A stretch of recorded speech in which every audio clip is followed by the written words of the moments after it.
Hello everyone. We are live. Thank you for joining us once more on this lovely Saturday evening to spend time together, to roleplay, and to enjoy playing Dungeons and Dragons with friends.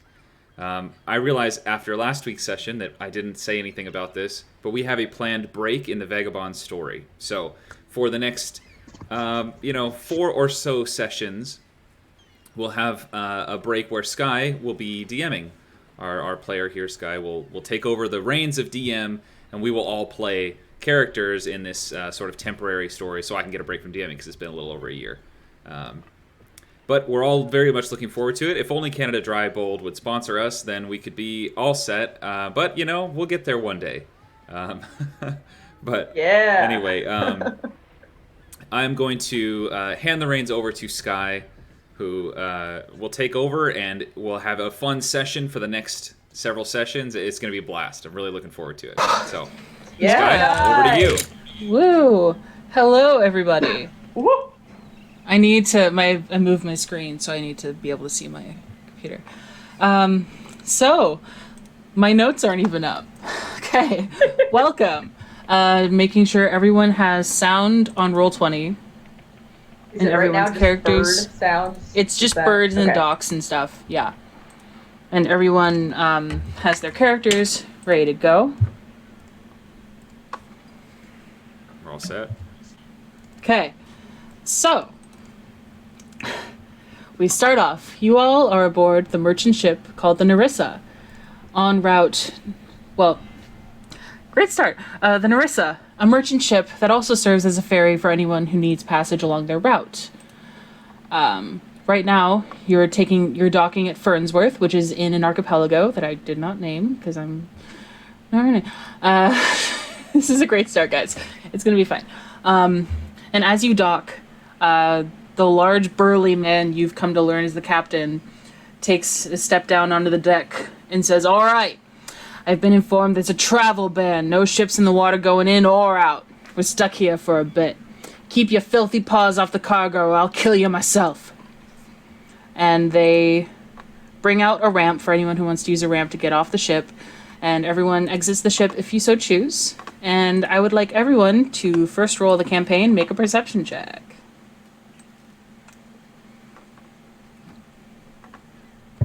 Nice. 15, 21. 23. I'm scared. 23, nice. Good save. And 26, perfect. So, as you come off of this ship, it's question. Yes. How do I not make it roll the 2 times? Why is it doing that? Sure you I'll have fix toggled. It. Yeah, it's settings. So the settings gear, I'll toggle it to query advantage. There you go. I'll take the advantage because you're a woodpecker. It's fine. First roll, it's fine. So all of you, as you're coming off the ship, notice it's pretty bustling. This seems like maybe the trade capital of this archipelago. Wally, Woody, and basically everyone but Dot, really. You notice scattered around on the dock, there are a bunch of people, mostly humans, some larger like Goliaths, one half-orc, that are dressed in black leather armor. And Noi, Wally, and Woody notice they have a red, like orange band covering their left upper arm. And Wally and Woody, you notice some of them have a brand peeking out from their wrist. And yeah, so... Do we recognize this brand at all? No, you don't. Okay. It's all... Well... Yeah, no, you wouldn't. So, you're on this island you don't know anything about. What would you like to do? Oi! You there with the funky little, the red thing on your arm. I was just wondering what that was about. I've just never seen anything like that, and I was just wondering. Make a persuasion check.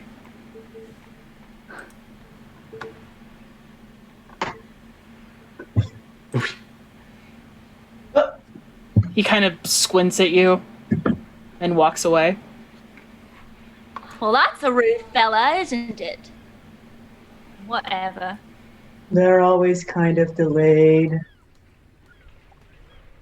Speaking What? of which, They're always kind of delayed. It's normal. Ah.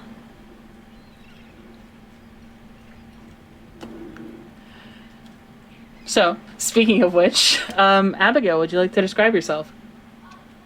Yes.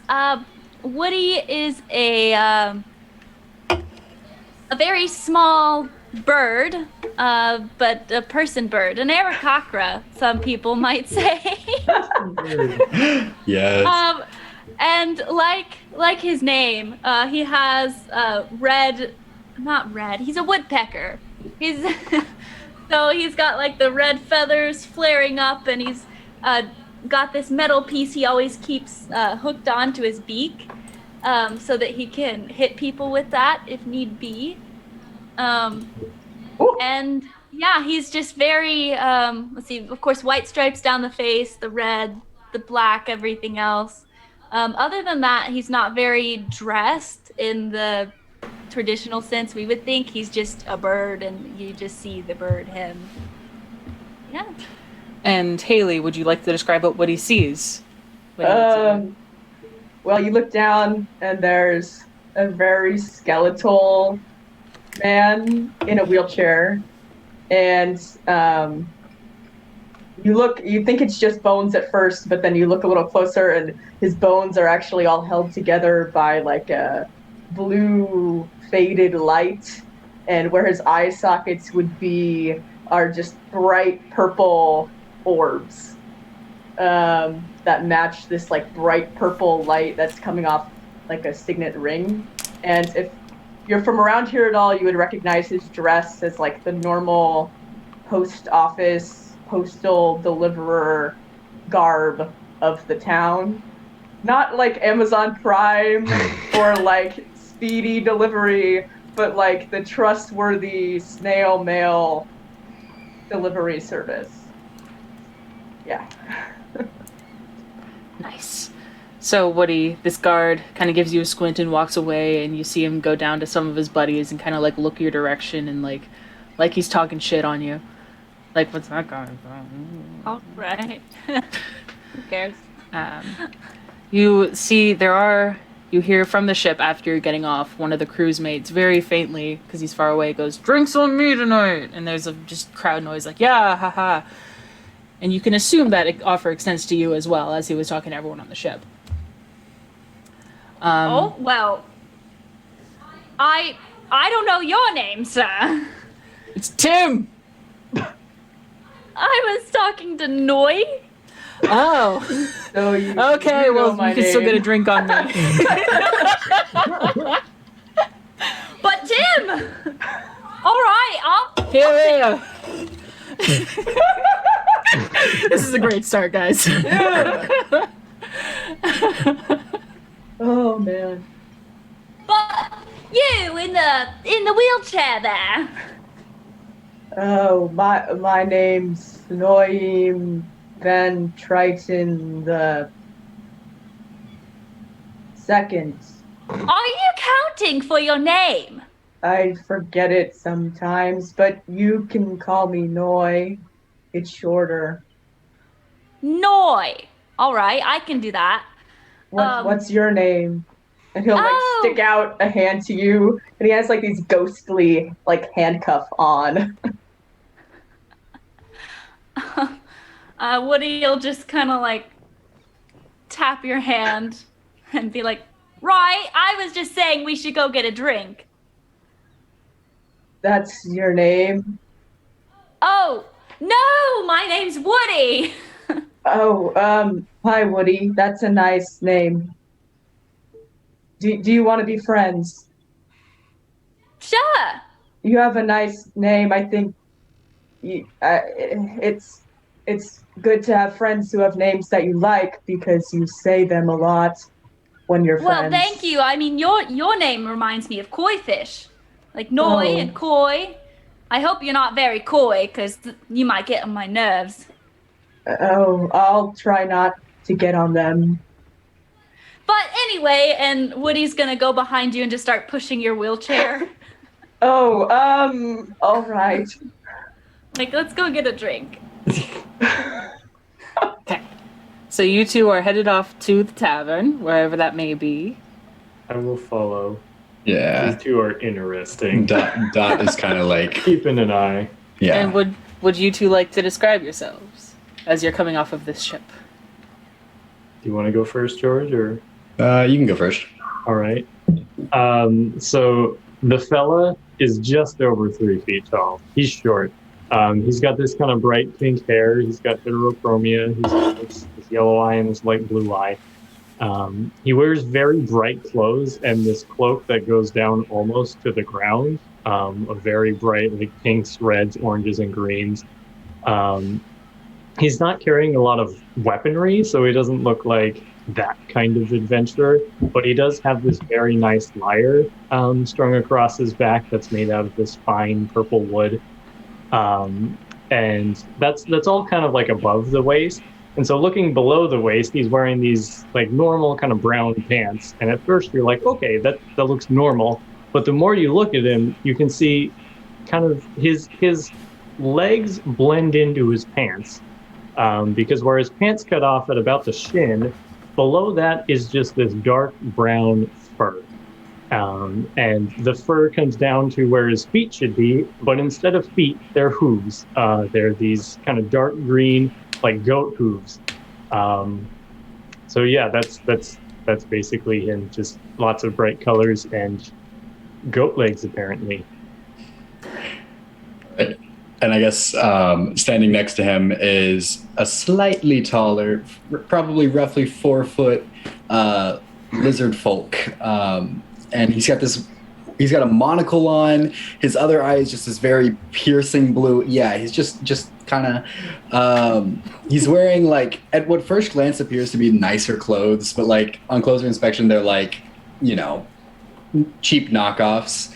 All of his nails are painted a very bright blue. And he's currently just like looking at something on his wrist and then like glancing up. Can I say your full title just because I love it so much? Yeah. Dot Gizzard, the Lizard Blizzard Wizard. Mm-hmm. Yep. I just love that too much. Yeah. I could not let that go. And he's got All a bunch of like really large pouches all over him. All right, y'all are following the two. That leaves Matt. Do you leave the ship? Yeah, I'll step off the ship. I'd like to step off and kind of look over my shoulder, like, examining the ship in kind of a know-it-all way. Very up, looking down my nose at it. Stand on the shore and just kind of look around and, it's good to be on shore again.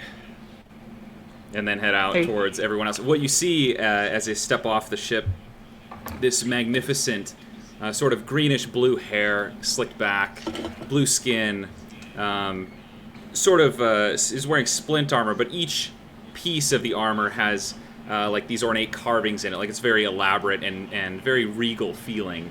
And he's clad in this splint armor, very heavy armor, very muscular, strong, like dense person. And you can even see the flares of the gills on the sides of his neck, and a shield stashed on his back. A heavy trident stashed, held close to him, and you see this just glorious, kind of glistening almost figure of a man, and he's rounding out at about 5.5 feet tall. So I thought I was going to be the short one in the group, and apparently I'm the tallest almost. Perfectly average. Yeah. So, but yeah, you see Velos step off and head off, kind of walking with the real air of confidence and very much like self-importance. Great. So I'll say with both Woody and Wally's natural 20s, Woody's walking with Noi and Wally's walking with Dot, so it works out. You manage to find your way, just kind of weaving through the streets, and the first tavern you go to is like packed to the door. And that there's literally no space to get in, basically. And so you keep walking with the rest of your ship, whoever didn't get into that one. And the first thing you see is this giant, beautiful willow tree. and you round the corner, and there is in fact a tavern with the sign Weeping Willow. If you would like to go in. Noi. Do you imagine there's much weeping in here? Is that a problem? No. I think being in touch with your sadness is helpful sometimes. Are you in touch with your sadness pretty often? Yeah. Well, I guess let's go get you some liquid sadness or something. I don't drink or eat. At all. No. But You've never had a sip of wine. I mean, I don't need to. It's expensive and... Right, I can get you Could a sip you of not wine. push me, please? I can move. I'm Of not course. going anywhere. I'll be here. You're just gonna stay here. No. I thought we were going for... Well, you were going for drinks and you started... Oh, look, those other people are getting closer to us. Right. Well, I'm gonna head in. Oh, me too. And Woody We'll roll in. walks in, not pushing you. Do we see that happen? Probably. Okay. At least like the tail end of it. All right. Well, it just kind Can of I do stops another for a second. perception? Huh? And just, yeah. Abigail, were you saying something? I was talking to myself. I'm Okay. sorry. You're good. So as you all make your way, I'll say you all make your way to that one. And you come in, and I will change the sound because you're no longer on the docks. You're in a tavern. So you all walk in. It's kind of quaint, you know, kind of small, kind of homey. There's not, you're used to taverns with like the wood stools and like kind of messy wooden tables. These have more like, they have like cushions on them, and there's some like couches. It's very like cozy and nice. And behind the bar, there is an older human gentleman, kind of more rotund, bald, but he looks friendly, and running dishes, and next to him is a dark-skinned, you assume wood elf from the ears, very black curly hair, and at the moment she's just working on cleaning the bar and prepping some drinks. Fellows will walk you'll- up and, servant girl, drinks for me and my, subordinates here. She takes a moment to look at you, and there's a glint of recognition before she goes, right, yeah, one sec. And Please, she gets to- It's appropriate for a supervisor to treat his subordinates here. So please have a seat, and well, I guess you're already seated. I'm sorry, and I'll get drinks for everyone. Don't worry. Who are you talking to? Why, you all, of course. You call me a subordinate? I don't know you. Yeah, I'm not entirely sure who you are. Well, I am a Triton, and as you all know, I'm sure, we are the protectors of this realm. I It's didn't know appropriate that. that you all greet the Tritons with the respect that we deserve. Right. What would your name be then, eh? I'm Velos Arkham. Well, Velos Arkham, Your Majesty, it's a pleasure. Oh, are we Pleasure to bowing meet now? you too. There's no bowing necessary, please. I am just a knight, like all of you. You mean you like the nighttime? Oh, I'm a knight with a K. You go out on the king's errands, Oh. and I'm not important enough to do stuff for the king. I used to do that. you're doing stuff for me, and I do it for the king. So, you're doing it for the king. Right, Varus. I apologize, but I take no orders but that from my captain, and I don't recognize you as my superior. You see, I'm second in charge on the ship I work on. And I just gotta say, if you've got anything to pick with me, well, I can pick it right out of ya. Oh my. Whether you this'll be recognize fun. it or not, it happens to be true. Right. Right. It's right about it. It's right about at this point that she brings out the elven girl brings out a tray and sets down the drinks, and I would like everyone to make a small perception check. A tiny perception. Just Just a tiny one. a tiny just little small, perception roll. Just For fun. just a little. It's mostly to forgetting see which character is me and clicking the wrong one. mostly to see if anyone gets a natural one. That's really it. 3 14s. Wild. Whack. Group unity. That's all fun. Okay. So, Dot, without even needing to look, you notice something kind of tied to the handle of your glass, and the rest of you, as you reach for the glass, you feel that like a piece of paper tied to it. All to our individual glasses. Yeah. So Dott'll gonna take it off and Okay. So you see, it's kind of shoddily drawn. It's a drawing of like half a sun with an arrow pointing down, and then some sort of tree with like maybe a willow tree, and then a tavern or like a building with an arrow drawn like in a that way. And that's what it says. Is this normal here with the drinks to get a note too? Oh, you all got one? Hey, what the hell is this? Any of y'all know? Is it No. is it like a little keepsake for the inn, or what's going on? Hey, lady, with the ears. You. I'm talking to you. She's kind of ignoring you. I'm over here. I can talk louder if you need me to. She goes into the back room. I don't Dot. think he wants to talk. I was gonna say you noticed. Oh, that's what you noticed. As you kind of looked towards the bar while you were waiting for your drinks, and you noticed her scrawling this out and like looking up at you, and you made eye contact and she looked back down. I mean, she hand wrote these. They must be important.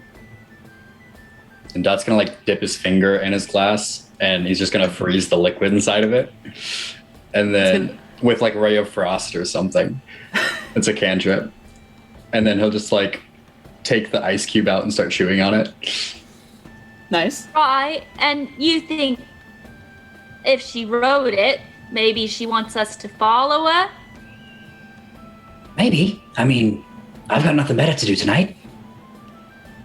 You know, I got plenty of things. Do any of y'all know what this means? I don't. I mean, there's a willow tree outside. Maybe It's Wait, everywhere, dearie. It's like a treasure map. Yeah, one second. Yeah, can you we have describe what was on it one more time? Yeah. So at the top of the page, there's like a line with like half of a sun and an arrow pointing down. And then at the bottom half, there's some sort of tree, maybe like a willow tree, and then a building with an arrow from like the bottom of the building, like up. Perhaps this note is recommending that we, at sundown, venture out around in the alleyway of this building. What a stool of you, Your Highness. I like that Please, idea. I'm not royalty. Just superior of everyone who lives on the surface, that's all. What would you prefer your title be then, eh? You can just call me Velos. We are working together after all. Or Right, Prince and what's- Velos? Mr. Goatman. What's your name? Me? I'm not a Yes. goat. Well, you've got the goat legs. I mean, I'm a woodpecker. And he'll just like kind of slide his chair out and just put one leg up on the table like, I am not a goat. Please, that's terribly rude. You get your feet or hooves or whatever you have that you walk on off the table. What are Are you you telling me then? that you've never heard of me? Yes. People these days travel the world spinning your stories and then people don't even recognize you. I'm Dr. Farmind. Pleasure to meet you. And he'll extend a short little handout to you. Farmind. Yeah, that's me, Wally Farmind. They call me Dr. Farmind. That's like my stage name. Stage name? Yeah. Like the name of the stage? you No, like the perform on? name I use on stage. Like that. Oh, what do you do on stage? I tell stories. You see, this piece of wood here, I'm pulling my lyre out, is not just a show, darling. I thought it was for giving a show. It is for giving a show, that's the point. It's not. Anyways. I'm not actually a goat, so don't call me a goat man. I am a genuine halfling. That's all. A genuine what? Halfling. That's what we call ourselves, hobbits, if you will. Right. All right. Would you prefer, Dr. Just call me Farmind? Rolly. Just call Okay, me Rolly. all right. If you need something longer, Dr. Farmind works. But Wally is short and sweet and simple, just like me. Short, sweet, and simple. Aha, quite the joke, Wally. Thank you. Thank you. I've only been practicing for, 100 years or so. Well, I can understand. I appreciate the culture that you bring to this group that we have. Some of us, shorter lived maybe, and he'll just look at Dot and Woody, may not understand the finer things of culture, but for us, and you, I suppose, and he'll say that to Noi, I don't know how long you live, but for those of us who can understand culture, I appreciate you. You and me, I think we're gonna be good friends. I Oh, are we appreciate friends? Are you now? saying I can't appreciate culture? Now I've got a whole culture here I can show you, and Woody's gonna down like all of the ale, and like just like get her beak like ready, just like. Dot's just munching on his popsicle. Just kind of nodding at people. I love this. Yeah, and Woody's all like puffed up like birds do when they want to seem big and scary. What culture are you showing, Woody? But my own culture. Wow. And she's gonna rage. Okay. Okay. Hello. I love this. Oh my And God. try to get Mr. Triton. But probably not. Uh-oh. Uh-oh. Our fight. Bye, bye. Yeah, 24 hits for sure. Oh, And it's in your sheet settings to auto roll damage. Yeah. So Mm-hmm. but you can also just, So rage. rage damage. It's a If you lot. click on in the rolls, if you click on the word pickaxe, it'll roll damage. and I also toggled it so it auto rolls damage. So Velas, you take 15 points of damage. And as soon as this happens, the more rotund guy beats on the bar, goes, hey! No funny business! I didn't think it was funny. I thought it was pretty funny. But you did hurt my friend, so I do take offense to that. You, sir, your name was Woody? You really gotta calm down, man. Yes, we're all aware that you can smash things with your beak and throw a big tantrum. Yes, we're all aware. Hence, I'm culture. the culture that I was talking about earlier. Oh. Does that icicle help at all? Do you want some? What is it? It's whatever was in the cup, and then I made it really cold, okay? It's really shitty grog. And so now, it's a grogsicle. Are you giving it to me? Is it a gift? I mean, I've already bit this one, but do you want me to make yours one? Oh, for me? And he'll dip his finger in your drink. He wasn't drinking it. Oh, okay. Well, and freeze it solid. Oh my, I've never been given a grogsicle before. No, you should try it. This is how I eat everything. How do I try it?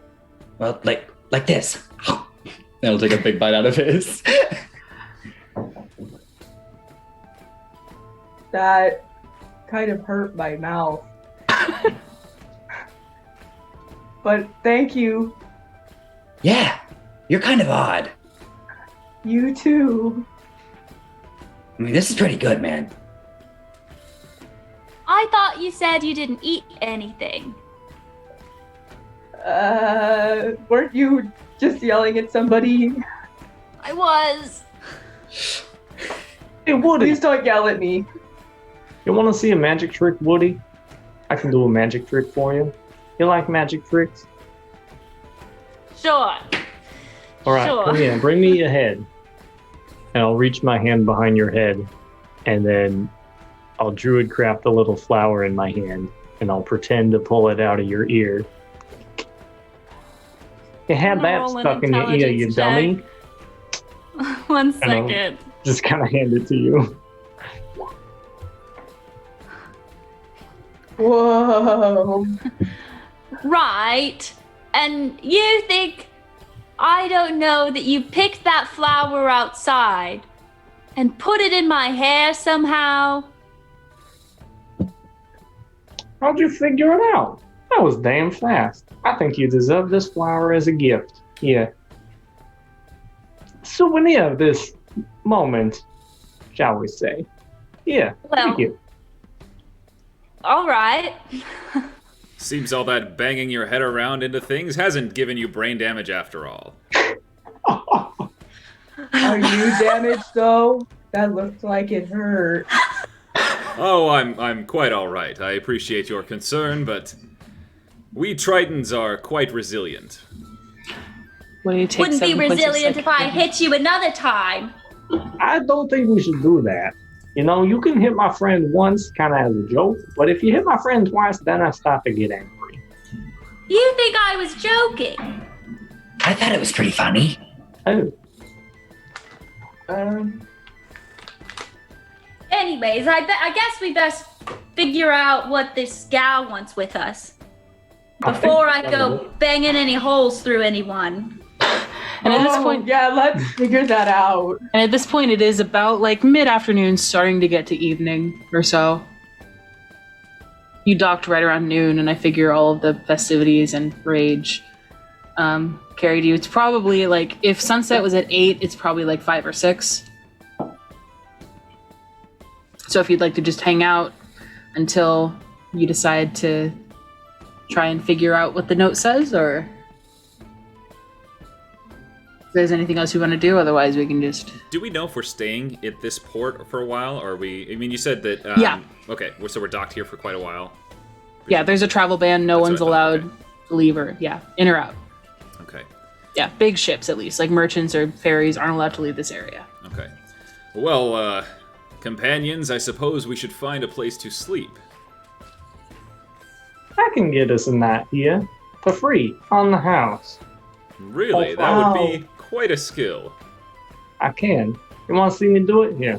And I'll stand up to be about as tall as the table, Okay. and walk over to wherever the manager dude, Tavern Keep is, and just kind of, hey, like looking up at him. Hey, excuse me, Mr. Barkeep. Yeah. If I perform for you and all your mates tonight, can I get room for the 5 of us? Me and those 4 over there? I've got a business to run, but And I'm cannot- saying I'll get your business. Have you never heard of me before? I'm Dr. Farmind. World famous. Doctor Who? Dr. Farmind.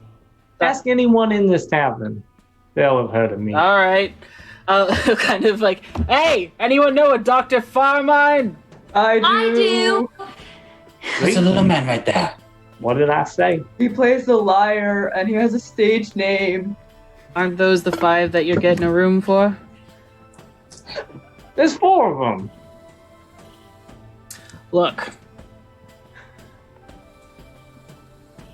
2 silver.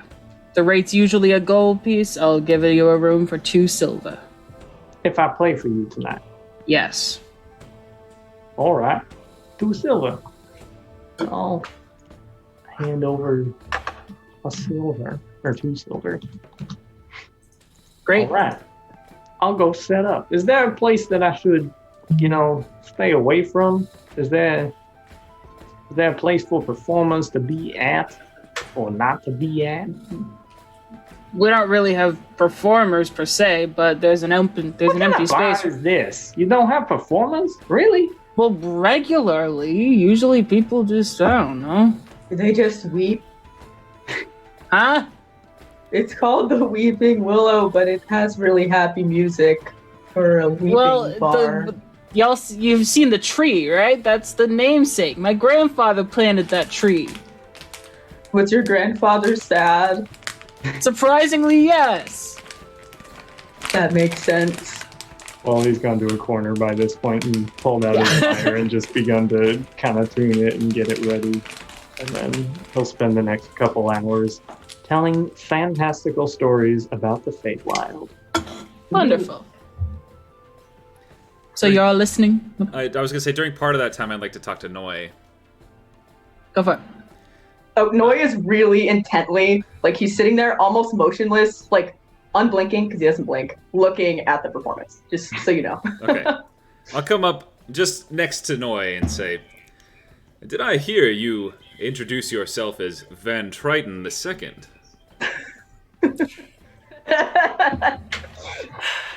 Yeah, I did. You know that's a noble name. Yeah, I used to be a servant of Triton. Of a Triton, or was it a man That named was- Triton? That was just his name. It's kind of fuzzy. He was a necromancer.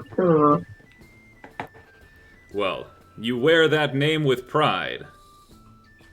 Because Yeah. that's my people. Oh. What does that mean for us then? It means that I'm putting my trust in you. I trust that you'll serve this group well and lead us on to Oh. victory. You pressure. mean like deliver letters? Sometimes it may require delivering letters, yes. Other times it may Good. require delivering death blows to our enemies. Oh, I can do that. All right. Then I'll trust you.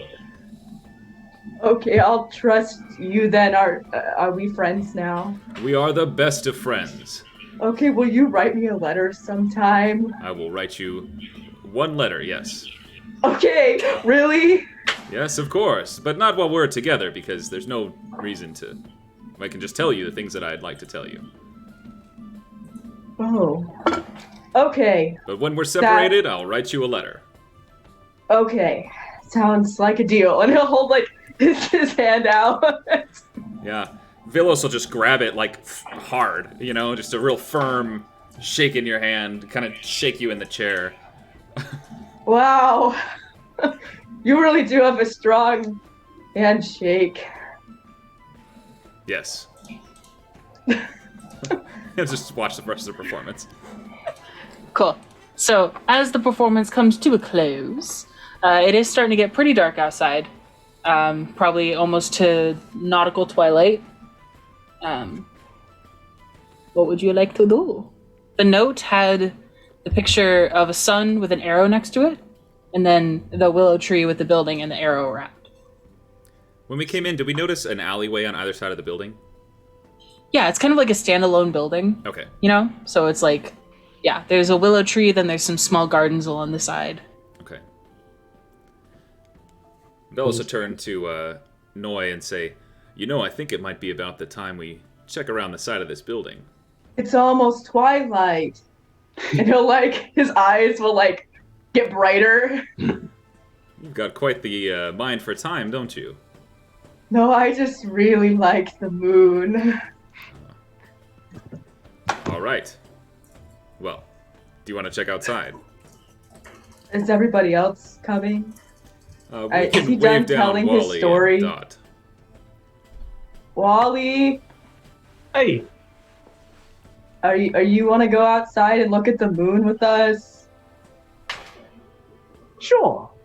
That sounds nice. What about you, Dot? Yeah. Let's go. And Woody, are you calmed down a little bit? Yes, I'd say so. Okay, I find the moon really calming if you're not. It's a good listener. Right. He'll start wheeling. You talk to the moon much. He starts wheeling. Alright, so are y'all following Noi out? Yeah. Rapid The speed. streets have calmed down a bit. People are starting to settle in for the night. There were a couple other ships that also had recently docked with yours, and so you get that the city's not like overrun, but there's definitely a lot of people and it's kind of calmed down. And so as you're walking outside and kind of looking around, there's two different paths, and you're not entirely sure if they lead different places or what. One path is like the willow tree, you kind of walk around it, and the other path is just straight between two buildings. The path of the willow tree is open on one side, kind of like there's like a fence into a valley, you know? So if there's a particular way you'd like to go. Noi, just the minute he gets outside of the building, is it like a clear sky or is it like super cloudy? There's a lot of trees. Okay, It's well, like it's pretty clear, but there's a lot of trees. just the minute he's outside, like not under a roof, he like looks directly up. And that's it. Like he's stopped in the doorway. Yeah. Noi, you realize you're in the way, right? Oh, I did it. Sorry. No. We can look at the sky out there. As long as all of us end up getting out there. Sorry. He'll move to the side. Don't be sorry, you're fine. Okay, which way are you guys going? Probably hang around towards the willow Just- tree. Yeah, and just to reiterate, you said there was a path. Sorry. You don't know if they go to the same place or what. There's a way to go walk behind the tavern to the left with the willow tree, and there's like a fence that goes into a valley, but the path is like alongside the building, and then the other side is a path between the inn and the other building. Whatever it may be, maybe houses, maybe store, you don't know. You, Sir Triton, I don't know your name because I can't see it. Velos Hey, Arcan. Valo.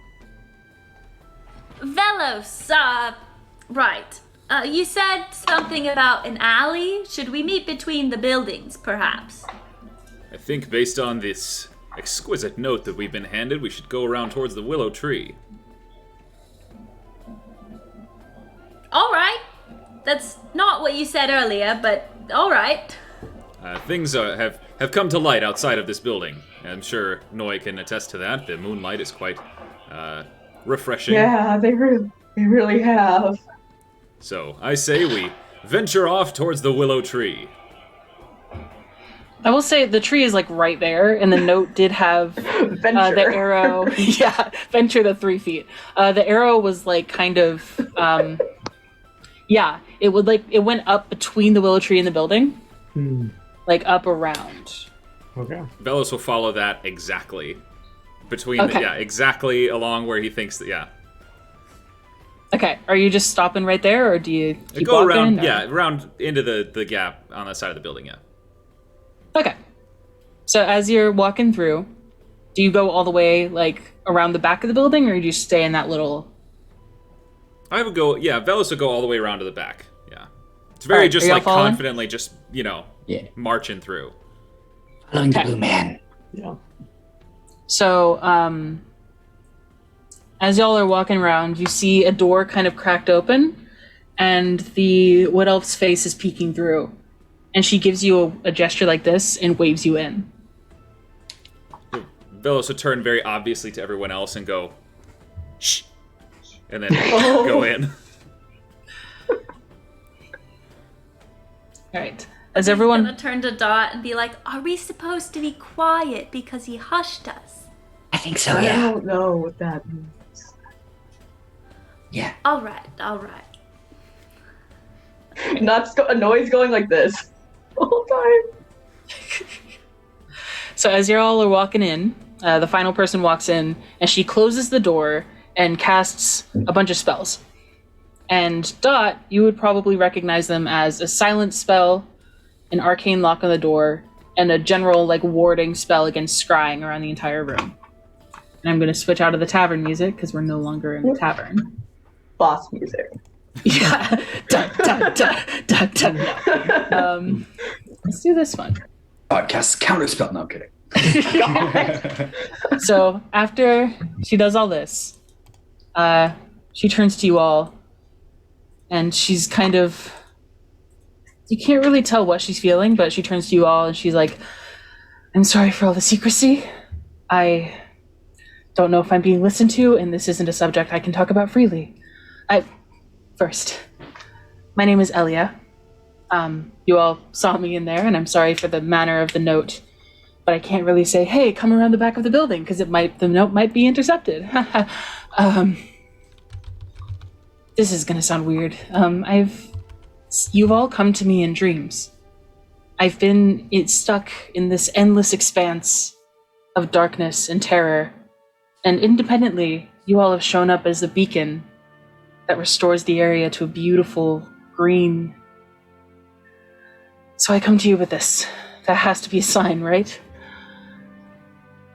I'm sure you've all noticed the mountains at the northern edge of this island, right? And you have. There used to be a library in those mountains. I scripted this part. Skye scripted this part, not Elia. I don't know what's happened. I haven't seen anyone who used to frequent there, and I fear they're either imprisoned or dead. I can't say too much, but you've seen those black armored soldiers? Guards? They're members of a cult. And those... I'll tell you more when I know I can trust you. And I'll know I can trust you if you don't kill me when we go to the mountains. We're going to the mountains? If you accept. Which... Elia, I'll explain. is evil afoot? Yes. Then we accept. Like evil's more of a whole person, really. I would follow by glorious speak for the group. Anyway. Oh, I can attest I to mean, that. I guess his name is Triton. He has a point. You speak for me. I have to go and check with my captain before I can say I can just go all willy-nilly on some journey. I mean, sure, there's not anything happening, but what if my captain puts me in charge of, watching the ship and all of the stuff on the ship? If your captain is honorable, as I'm sure he is being a captain, he will understand the need to fight against injustice. Right, but you don't speak for me. I have a loud mouth of my own to speak with. Yeah. We accept. Well, do you... I wasn't Are we expecting going such- right now? No. There's... I mean, the only time crunch is either the travel order is revoked, which won't happen until this entire area is burned to ashes and everyone is killed, including you, Oh. or the... That's not a threat by me, that's the cult. I want you all to stay alive. And Or... do you have dreams of the future or something like that? I don't know. Right, I- so So we're trusting you, but you don't know. Well, I don't know if you're I have... just gonna tell us what we have to do so that you trust us, so that we get Well- the information. I'll be going with you. I can't venture... Right, but what if we weren't trustworthy, and then now we know all we have to do for you to trust us is to go to the mountain and not kill you? Then we can learn everything you have, and then we could just kill you anyway if we were What? wanted to. Are Not we that killing do, people? but just She kind of looks around and like double checks that all of her wards are still active. And make a persuasion check.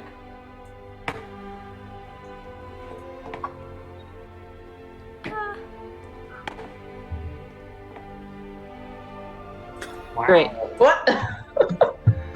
So after double checking that everything's still in its place, she turns to you and kind of leans in and starts talking very quietly. It's like, I can't say too much because I think I'm being listened to, and those cultists will kill me if I'm found out. This archipelago was the home of what is called the Scholars Athenaeum, a grand university focused on the sharing and collection of knowledge and wisdom. And that library was a part of the Athenaeum, and the cultists came in, destroyed the library, destroyed the other two, and took Shinveld, the Athenaeum, as their base. And I'm the first step of the plan to reclaim the Athenaeum because no one ever goes to the other two islands.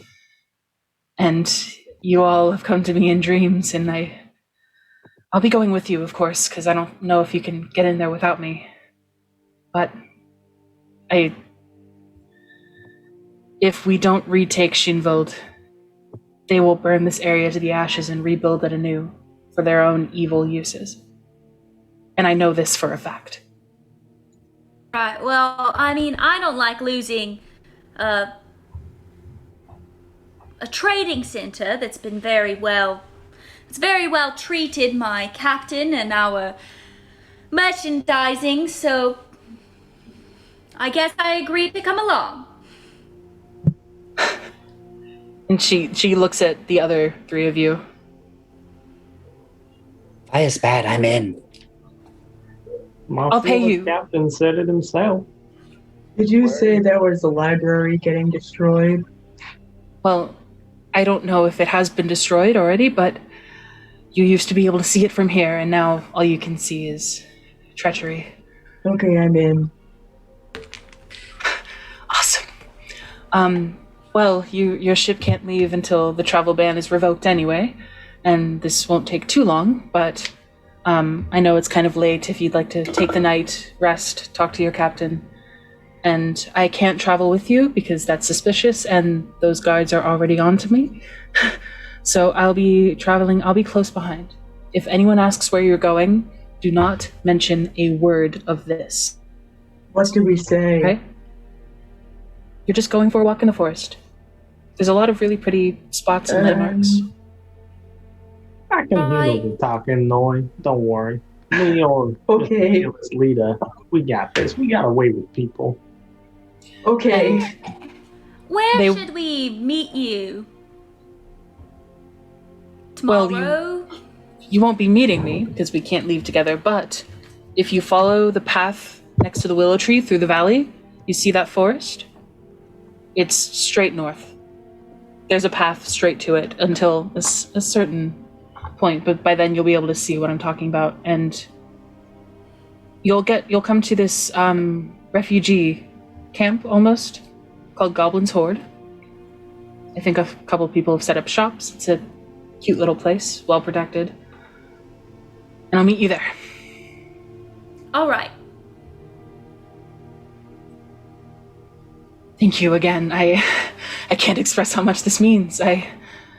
I'm the only one on this island who even remembers that the library existed. So if I'm killed, it's lost to time. Well, now we know. And now you know. Heavy burden to bear. We'll help you. Thank you. And Will you send me a letter sometime? Of course, and I also realized I never asked your names. I am Velos Arkin.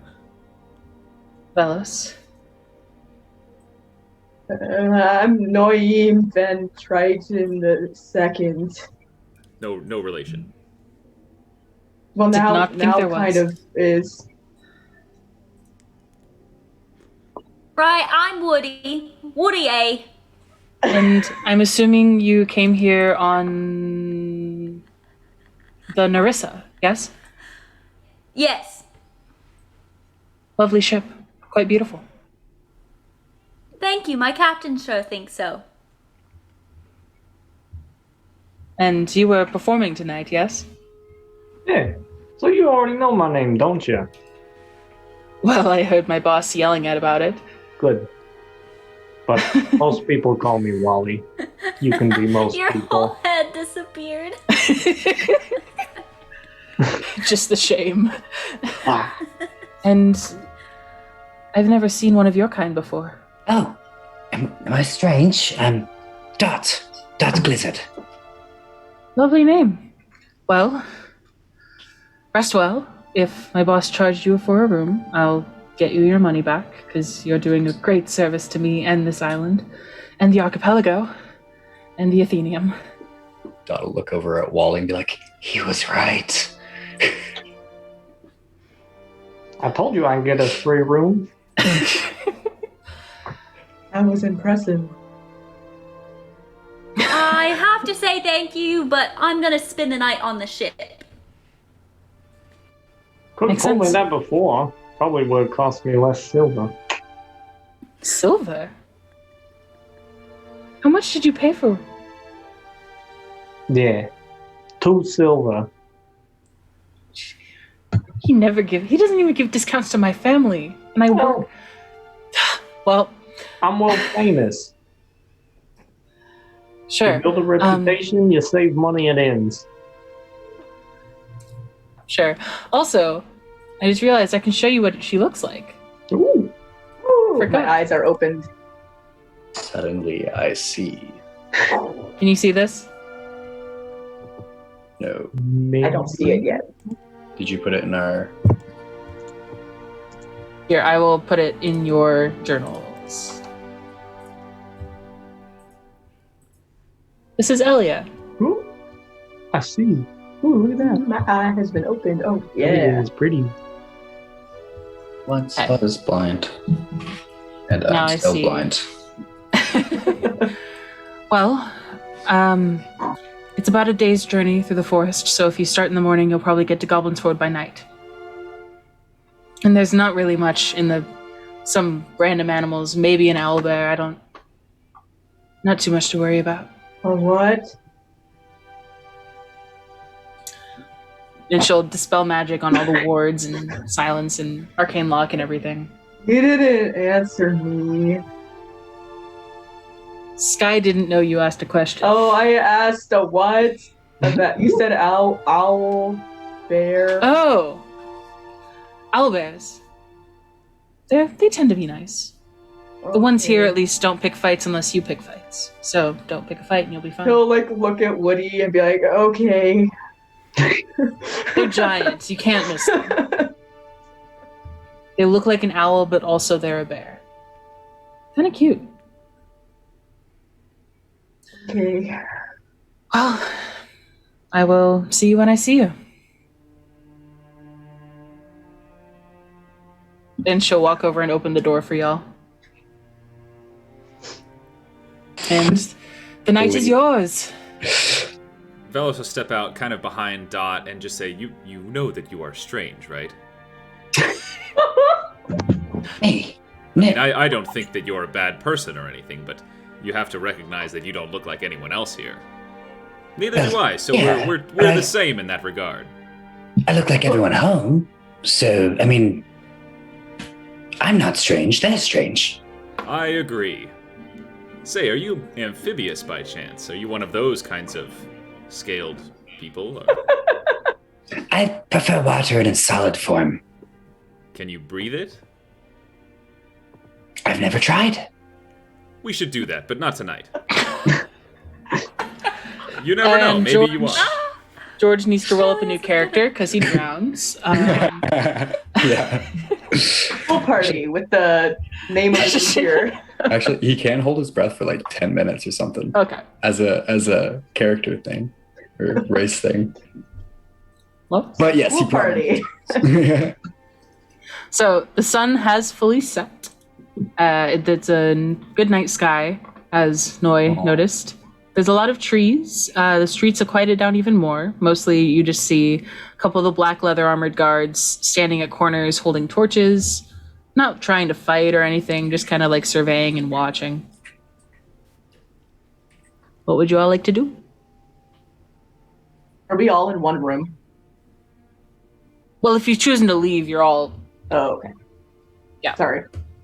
Yeah, Woody, before you guys head into wherever you're going, is just gonna be like, well, I guess I'll meet you at the willow tree at dawn tomorrow, as soon as the rooster crows. And then Woody's gonna fly off to the ship. Can I say something before you go, or are you rushing out? You can say something. Okay. Woody, please just explain to your captain that Velos Arkin of the Tritons is here, and he needs your help. I'm sure he'll understand and send you right on your way. She'll just kind of crow in response, like, ah! Is that the noise woodpeckers make? No. It is now. It's now. All right, it's canon. All right, so you're headed back to the ship. What are y'all doing? Because I got Wally, a room for us. you never figured out what room you had. You just know you have a room. Are we crashing or are we drinking some more? I don't partake of the spirits. I tend to have enough hardiness in myself. But I do Is need to there sleep. something wrong with spirits? Sometimes people say spirits when they're referring to alcoholic beverages. Okay, good. Just making sure. Well, you guys figured that out. I'll go get us our room. And I'll waddle over to Mr. Barkeep Dude. Hey, give me the key to our room. I paid for it. Well, there's no key. You just kind of walk up. It's the second door on the left. What kind of fucking tavern is this? Tavern where I don't feel like handling keys. What do you want? It's 2 silver. What do you want? Sure. Hey, fellas, I got our room. Nicely handled. I could have a window. Can find out. We can Let's make go. a window if not. Hey, Oh. do you need help So with the stairs, Noy? I assume you're loud and boisterous, and he heard that. Yeah. So he kind of knocks on his bar and gives you a stink eye. We won't No, make a window. I can just travel upstairs. Good to hear. Oh, that ass. Thank you. Well,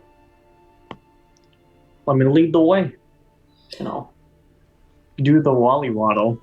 And the stairs are fairly shallow.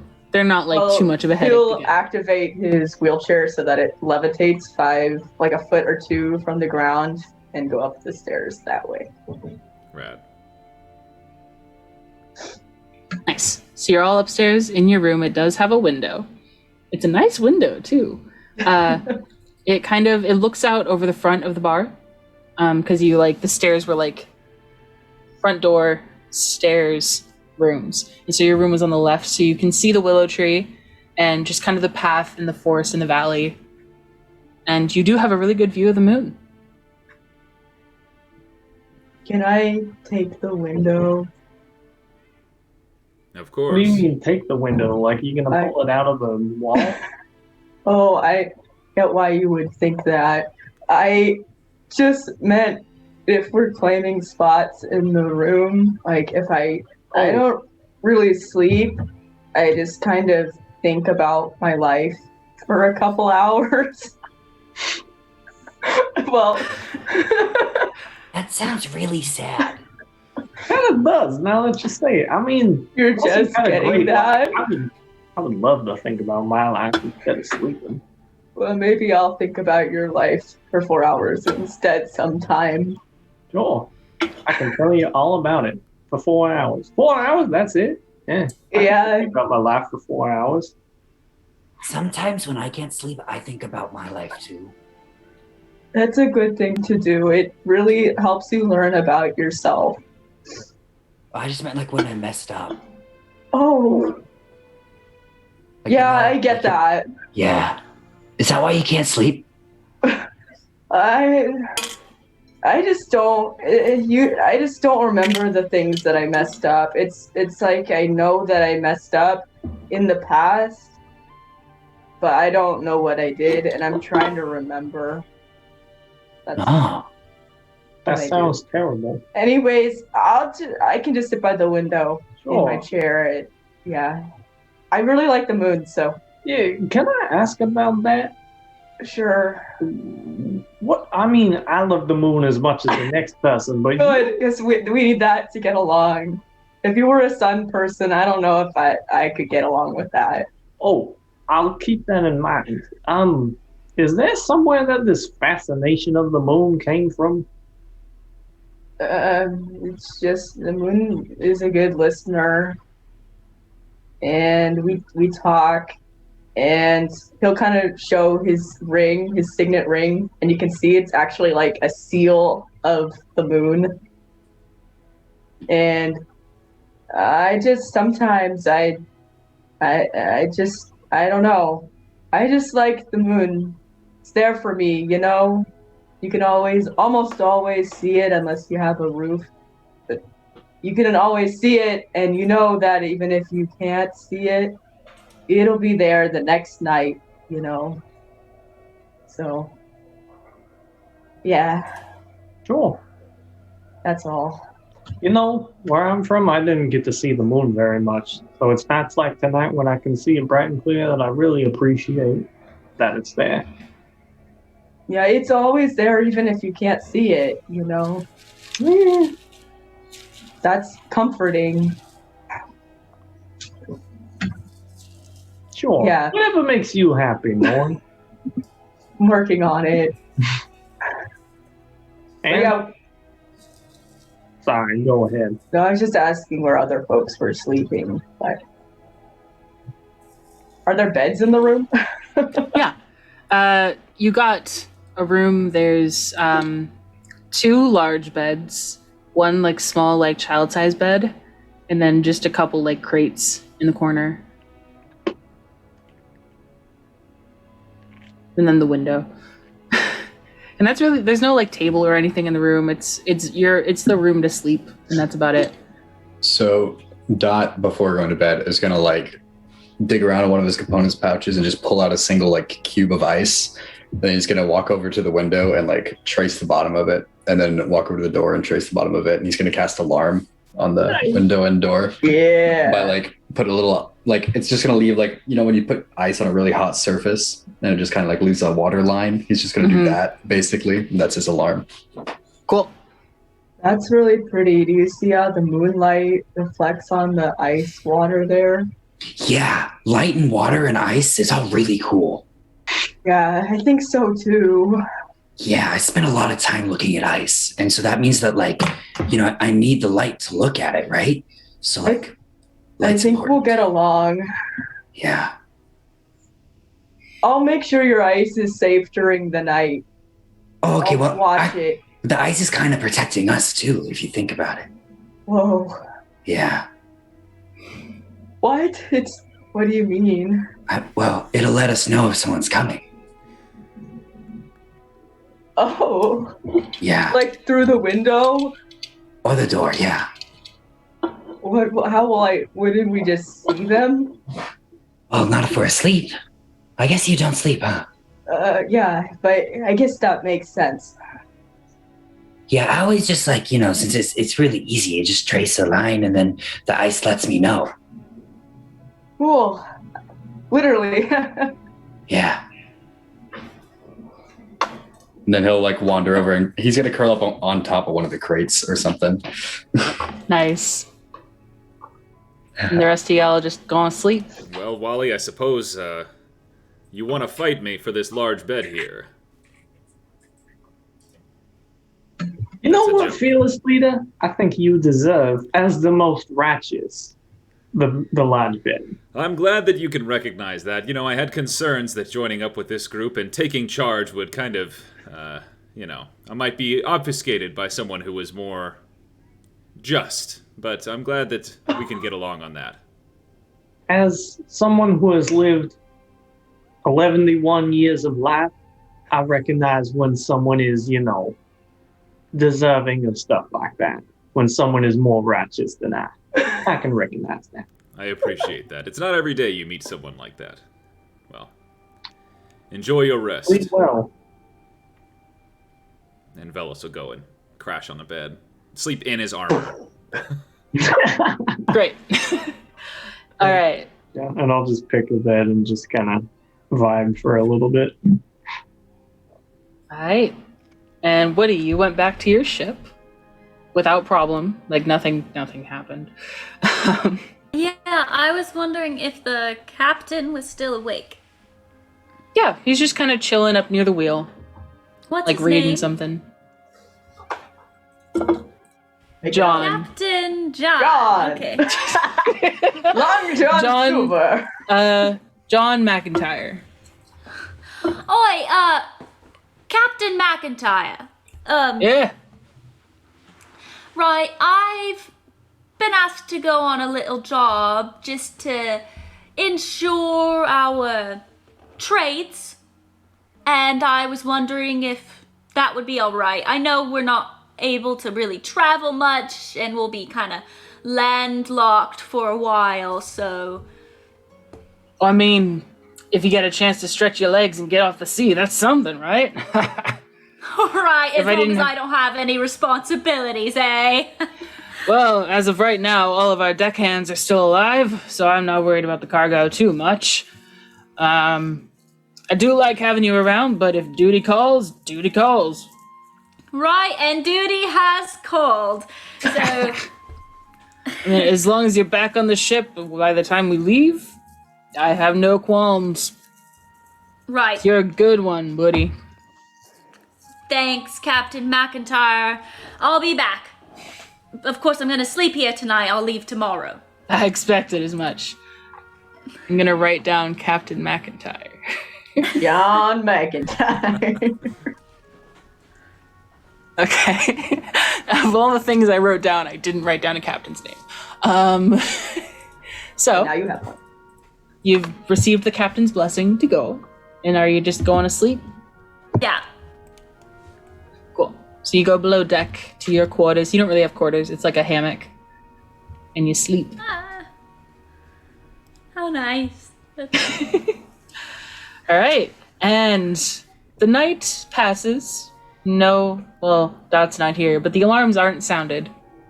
There's over the course. Up here. Dog here. You do hear, Noya, you would hear this, and anyone who's a light sleeper. A bar fight does break out downstairs, but it's resolved with what sounds like a wood axe cracking into the floor, and then the fighting stops. Noah gives a little like, oh, and then then he goes back to he's like writing, and he like pours his little wax seal, and he like takes the seal and he puts it on he like thinks about it and he's like, oh no, that's an alarm, and and then he makes his little moon wax seal for his writings for the day and goes back to sitting. Nice. So the morning has arrived. It is dawn. You hear some movement downstairs, just like you're in a tavern. Woody, you hear some movement on the deck of the ship. You're on a ship. What would you all like to do? Wally oversleeps. Hmm? Wally oversleeps. Wally. Velos will wake up immediately and start working out. Like, right away. Noah's just sitting there like, Just like picking up one of the crates and just. The crate that Dot's on. Yeah. That's how Dot wakes up. He's is that part of your morning ritual? I find that starting the day with a healthy workout is the best way. Keeps the mind sharp and the body sharper.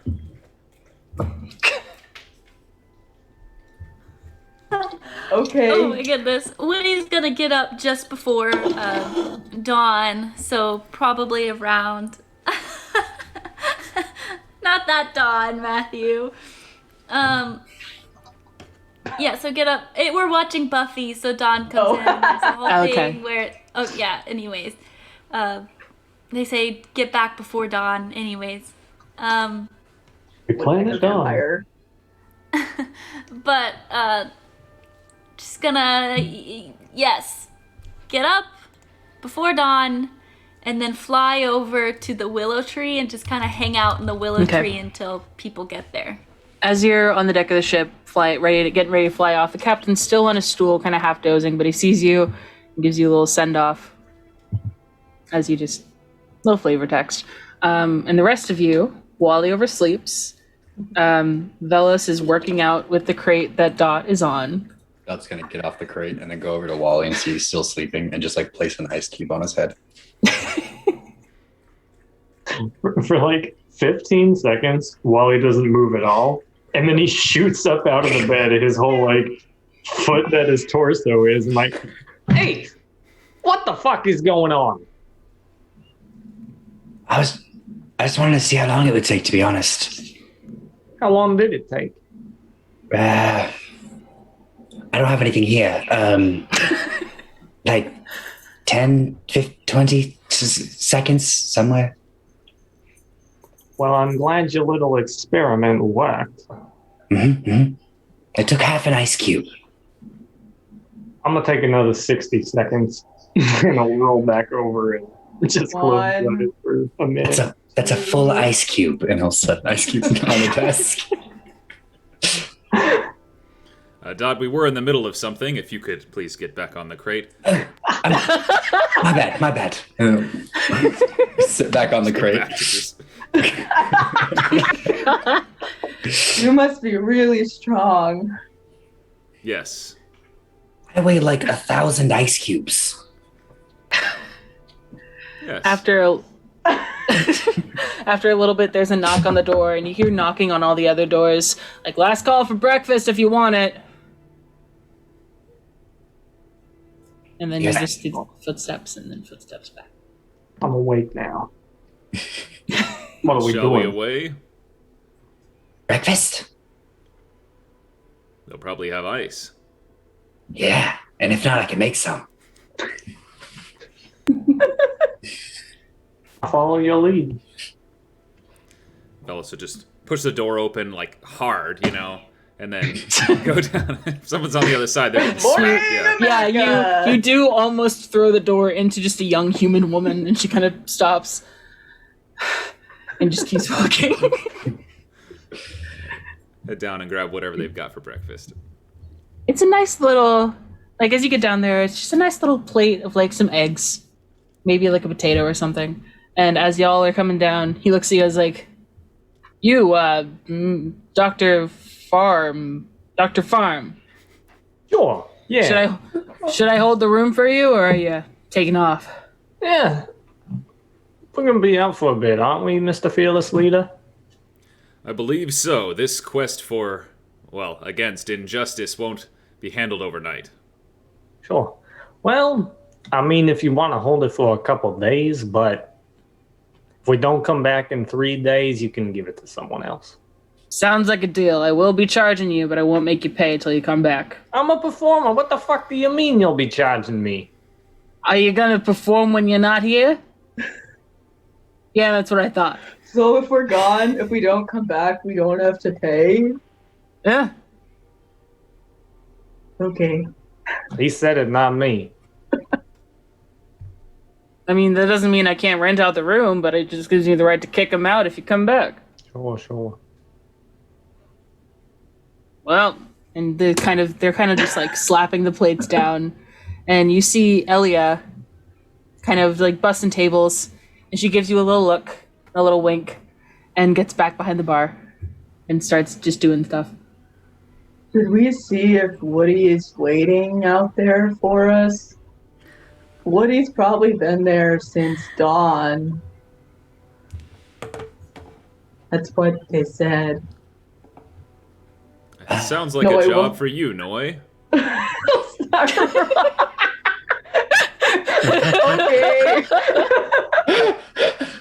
I'm not eating anyways. Like, roll out. Are you by the tree? Woody? Woody's in the tree. Woody, are you up there? Oh! Noi, right, you guys didn't get here at dawn like I'm really sorry about that. I forgot, and then I thought we should check on you, and so I'm here now. Right. Well, I'm glad you checked on me.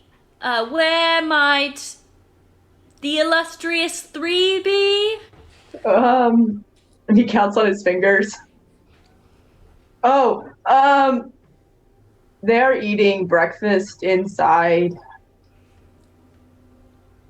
Right, they're quite punctual, aren't they? Well, let's go join them and get them on the road, I guess. Okay. He'll roll. Like, hold the And door Woody'll open with just one be- wheel.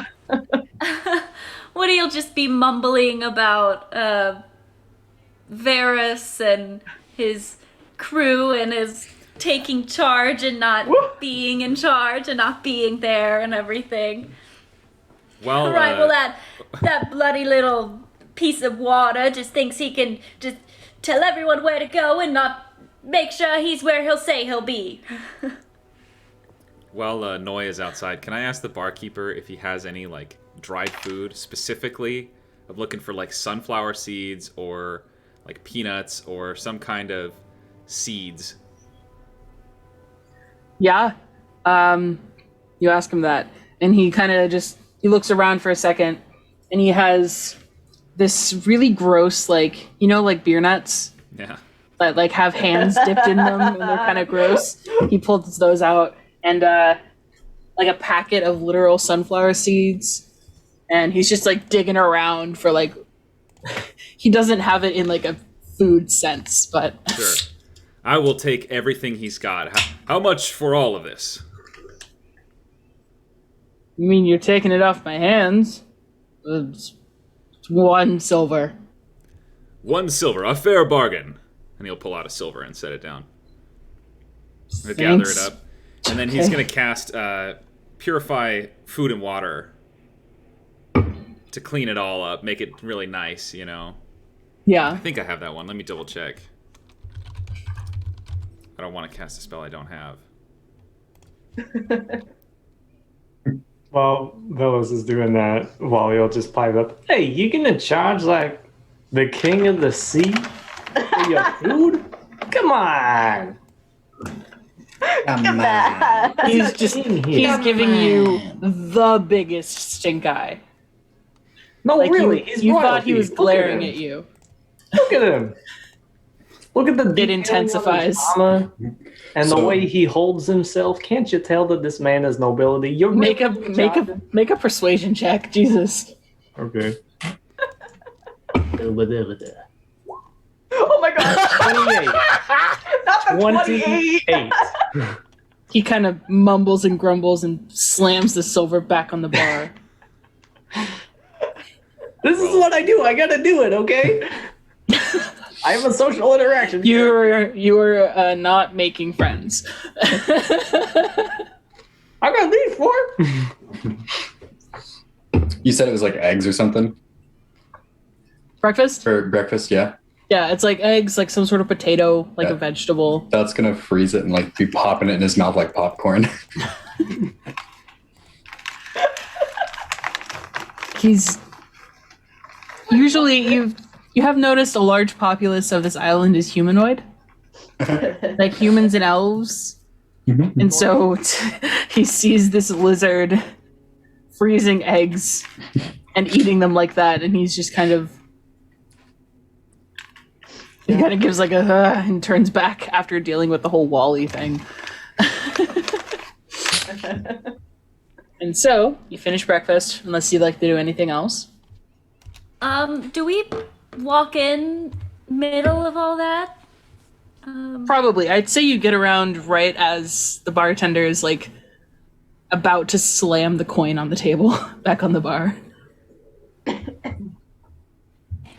Woody's just gonna walk up to Varus and be like, right, you're quite the leader, aren't you? Just guiding all of us and claiming us and speaking for us as if we don't have mouths or beaks or anything like that, and you think you can just not show up when you say you'll show up. How leaderly of you. I got you breakfast, and he'll pull out the nice, clean bag of food and everything, and Oh, Oh, well, I love nuts. Slipping cocaine. And Woody will start nuts. Damn. And that's a clip.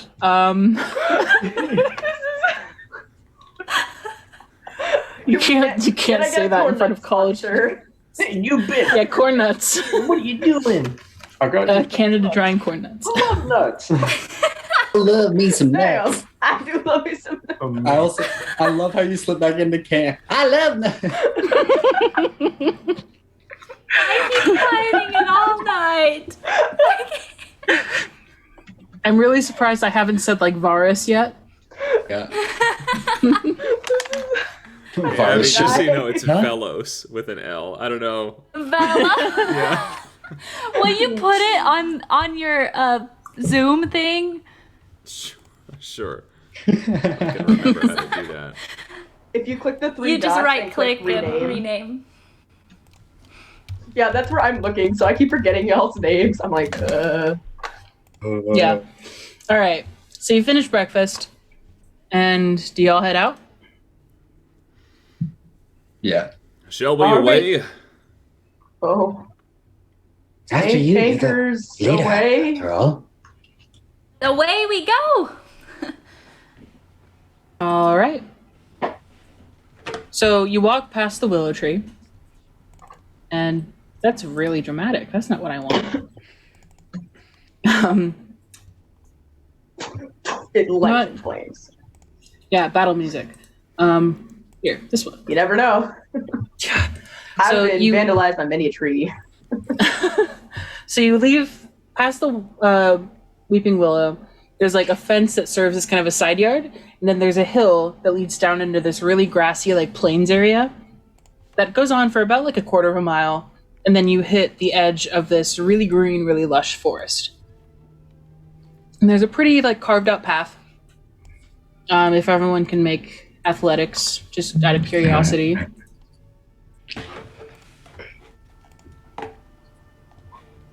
Keep. Ow. That tracks. That Oh, also I'm laughing so hard my eyes are watering. Okay. Wow. Yeah, baby. So Noi is much faster than you all because he's on wheels. He said Hot Wheel. Bellos is leading the group, and then Woody and Dot are just kind of trailing behind, and Wally is there too. I'm just here. And you all, it's a fairly, you can tell it hasn't been walked in a while, but it was once walked like frequently. And you hear some birds, some like little creatures, but it's largely quiet. It's about, Elias said it would be a full day's journey to get to Goblins Hoard.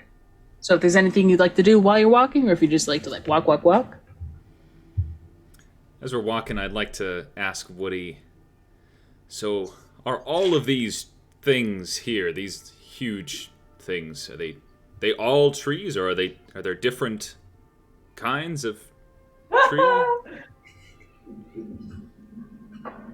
Bellows, I don't know if you know much about what I do, and I may be a bird, but I am also a water creature.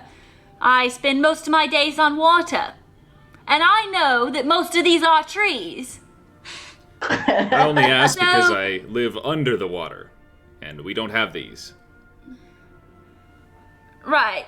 I guess so. What do you have under the water? Fish, mostly. And Are seaweed. you a fish? Some would call me a fish, yes. Right. But yes, we have trees. We have plants. All of which are plants. They're all just plants. You can be safe and just call them plants. Plants.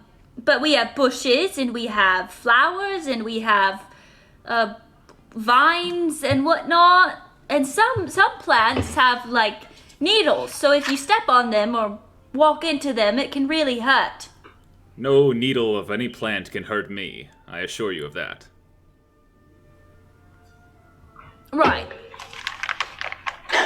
All right. All right. Is that a challenge? No. Okay, just clarifying. All right. So, So- other than fish, do you have any kind of foliage down there? Because, I mean, I know plenty about fish. I come across them quite a bit on the ship. We have all kinds of beautiful, wonderful plant life under the sea. I'm trying to desperately trying to Under remember the the sea. lyrics, and I couldn't. They all Nothing give is different better kinds. than It's a it's beautiful. better take it from. Some people host beautiful gardens. Others just enjoy nature the way it is. We also have massive cities and huge works of stone. You should check it out sometime. I'd like that, go beneath the surface instead of flying around above. But, I don't breathe water like the two of you here, so. Pointing at Dot and Velos. Well, it's an experience. Maybe one day. I don't know if I breathe water or not. If you don't breathe, could you just go underwater? Here, let me. I don't breathe. I can hold my breath for a long time. Ready? He's like watching really intently. While he is counting on his. As we're walking. He's in his wheelchair. He's like rolling like- backwards. Yeah. He's like, So probably like 13 minutes later. wow. How was that? Very How long impressive. was that? I don't know So, what number I'm on, but that was a big number. That was a lot of fingers. Yeah, that's why I count in ice cubes. They last longer. What? Don't they dissolve? Yeah, I well, watched them. you on the you windowsill. watch it. You slowly watch it melt, and then that's one ice cube. How long is one ice cube? Well, it's an ice cube. Of That course. makes sense. Make a good point. I didn't think of that. so as you're walking, about like 2 or 3 p.m. or so, you've been walking for a little bit. I would like, let me look at this again. Noi and Velos to make perception checks. Because you're kind of leading the group. I can't find myself. I keep trying to click where Harriet is in the lineup. Perception check.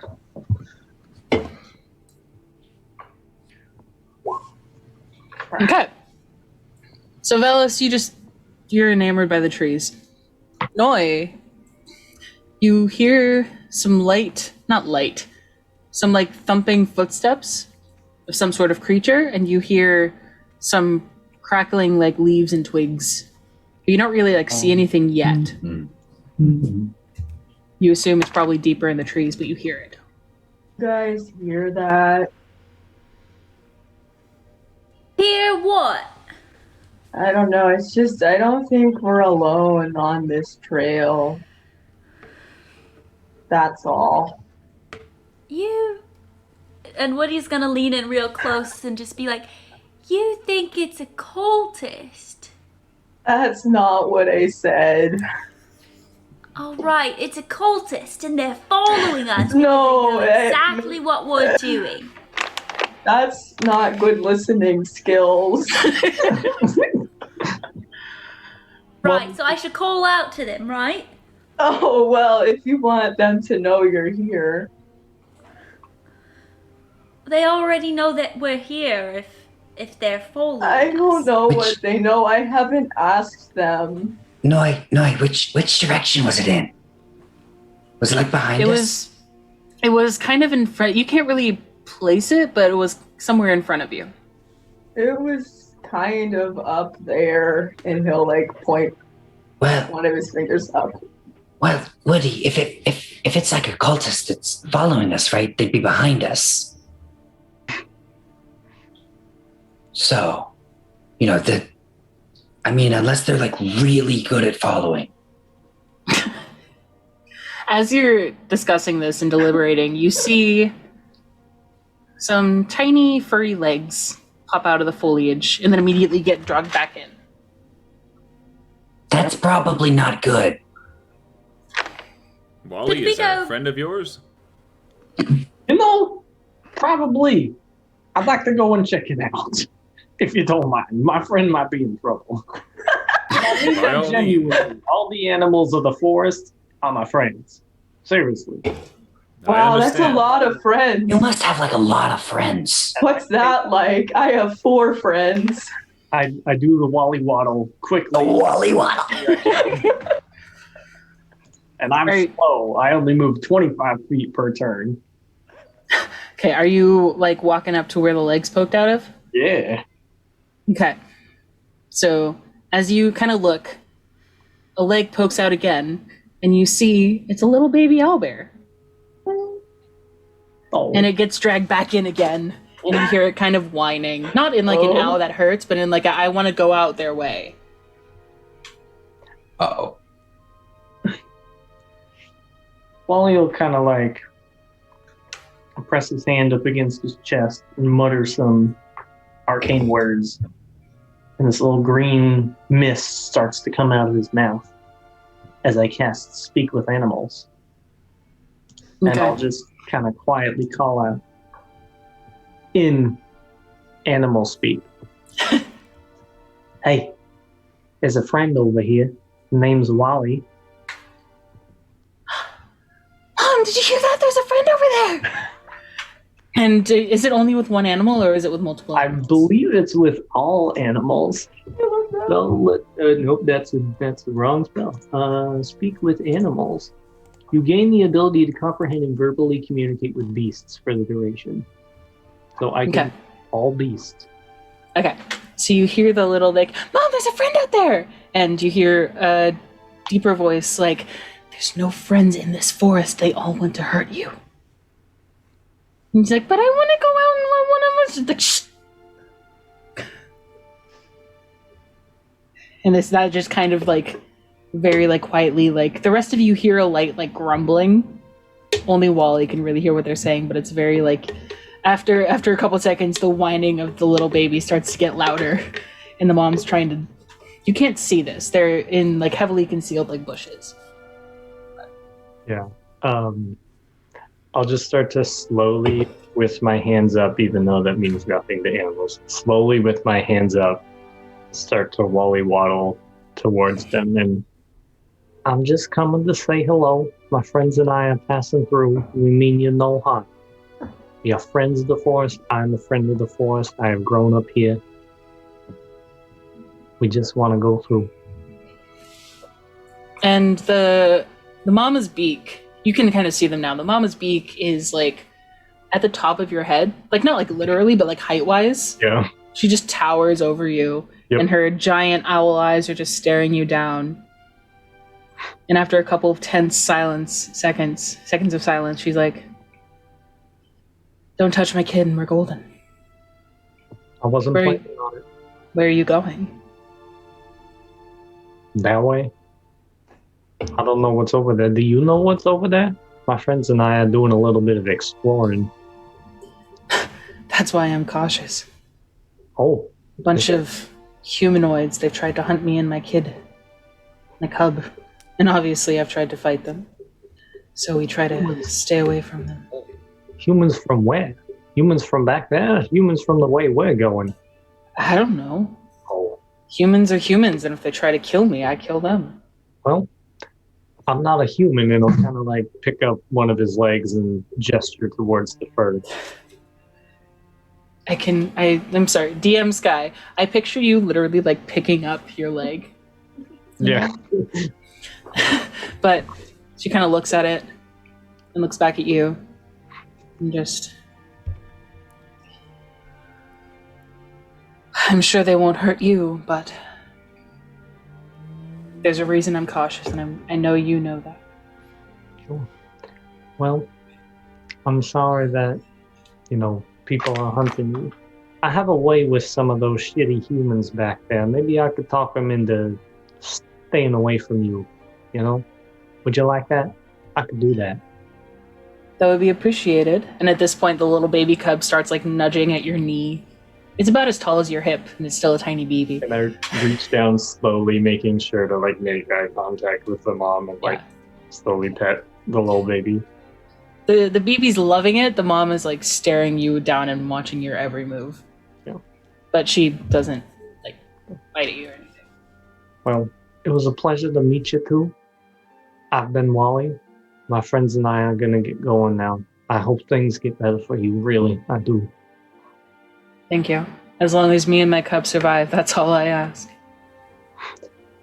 Well, best of luck. We'll be on our way. Hey, fellas. Come on. Just some friends. She kind of takes her paw with her cub and pulls him back again. And starts to like kind of just walk away from you. And I'll Wally waddle back to the group. All well, Wally. All is well. Just a little owl bear and a cub. They were pretty cute, but afraid of tall people like you, you know? So I can understand I'm an impressive figure. that's you are. You know, when I first met you, I was afraid of you, so I could imagine a beast like that could be even more so. I'm still kind of afraid of you. It's understandable. I hope that one day we can bridge that gap, Noi. What? Maybe if we write about it. Sounds like we're all good to go, though. Free passage, so we want to continue. All right. You continue walking for another like 4 to 5 hours. The sun's starting to kind of get low in the sky, and in the distance, a little bit away after. Jesus, ow. After a little bit, you see. Let me get on all my right screens. You come across this quaint little, kind of ramshackle like huts. And it's very clearly like sticks with tied on canvas, and very much like kind of just a bunch of people that just needed a place to stay. And it's kind of quiet. It's winding down for the night. What would you like to do? Well, first make a perception check. Oh. Gotta see. It's nothing bad. It's just a good place. You never know. It could be. Badness Yeah, is the relative. owlbear betrays you. I cast animal friendship on the owl bear. Betrays everyone but Wally. All right. So Noi and Woody, you see one of them that might be kind of like a tavern, maybe? There's some people just sitting outside drinking and chatting. Yeah, there's a couple people walking around. There's someone closing down a shop stall. And a little bit further, like as you walk in, it's kind of like the path continues and it abruptly stops, and that's where the mountains start. Noi, we're supposed to, like, go up the mountain to this library. I'm not quite sure. You what we're asking supposed to me? do. Well, yes. I think so. We're supposed to go to. I think she mentioned like a quaint town. It's like Goblins Hoard, and she said she's going to meet us there. So Right, this is well, this probably seems- it. Closest to a town. I wonder if they have a post office. That's how you know if it's like a real town. Not all real towns have post offices, you know. I disagree, but please don't punch me. I'm not gonna punch you as long as you don't tell me what to do all the time, like Velos or Mr. Fish Guy over there. That wasn't on my list of things to do today. And we're Scotch Clear, although I know that has no meaning in this place, so. Anyways, What? Scotch Clear, Scotch Tape, never mind.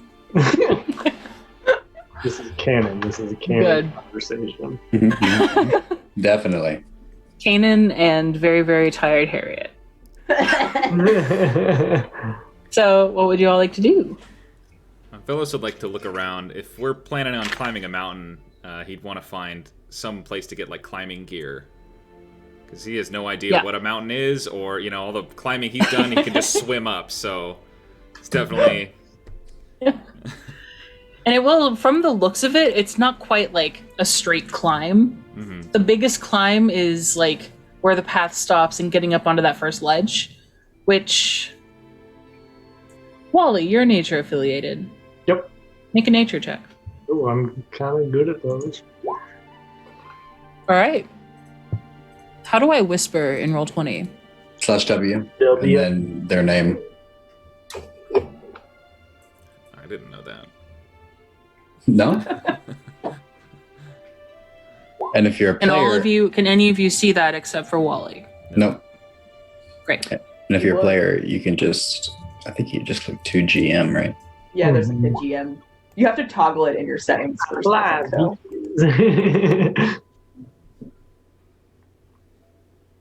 Oh, but that's rolls, though. Okay.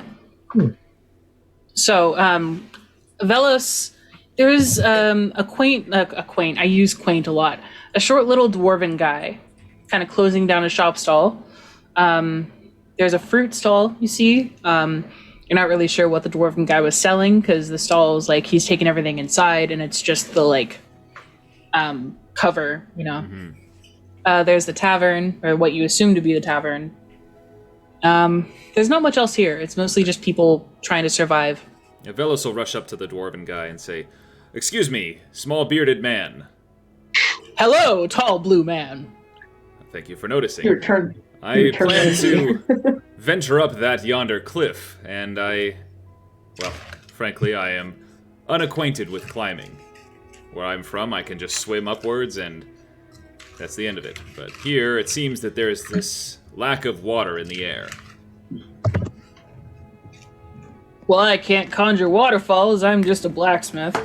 A cork numple, by the way. Cork, I am Velos Arkin. A pleasure to meet you. Pleasure to meet you. I've closed down shop for the night, but I assume you're not climbing a mountain tonight. That would be kind of foolish at night, you know. Yes. Do you open tomorrow at some point in the morning? Of course I open in the morning. Who you take me for? Very well, I'll see you then. Wonderful. Good night. And he finishes taking down and kind of slams down the window. Okay. Cool. Yeah. Hey, He's Mel, an interesting man. should I do I? not have a picture. You want me to come with you in the morning, and I can tell him that you're a king again? You know, we might. It usually works to get things cheaper. You know. Well, I'd rather not have you say I'm a king. I don't want to be dishonest. I am but a lowly knight. Still superior to everyone here, but a lowly knight. So you're saying I can't lie? I'm saying lying is an act of injustice. Good to know. Did you know that those clips, you know, weren't... That's not nature made, as they say. How do you I mean, mean? this isn't normal. You probably don't know what normal is. Normally, there's like a path that you can just go up. Right. This one kind of stops. That's not normal. Somebody did it like Strange. that on purpose. Is it It's an not a- illusion, or is there some kind of natural obstruction, or... I'd have to go and check it out to know that. Perhaps we should inform the group. Not a bad idea. Thought I'd tell you first since you're our fearless leader and all, you usually know what to do. I do appreciate that, yes. It's a good call coming to me. Always you first.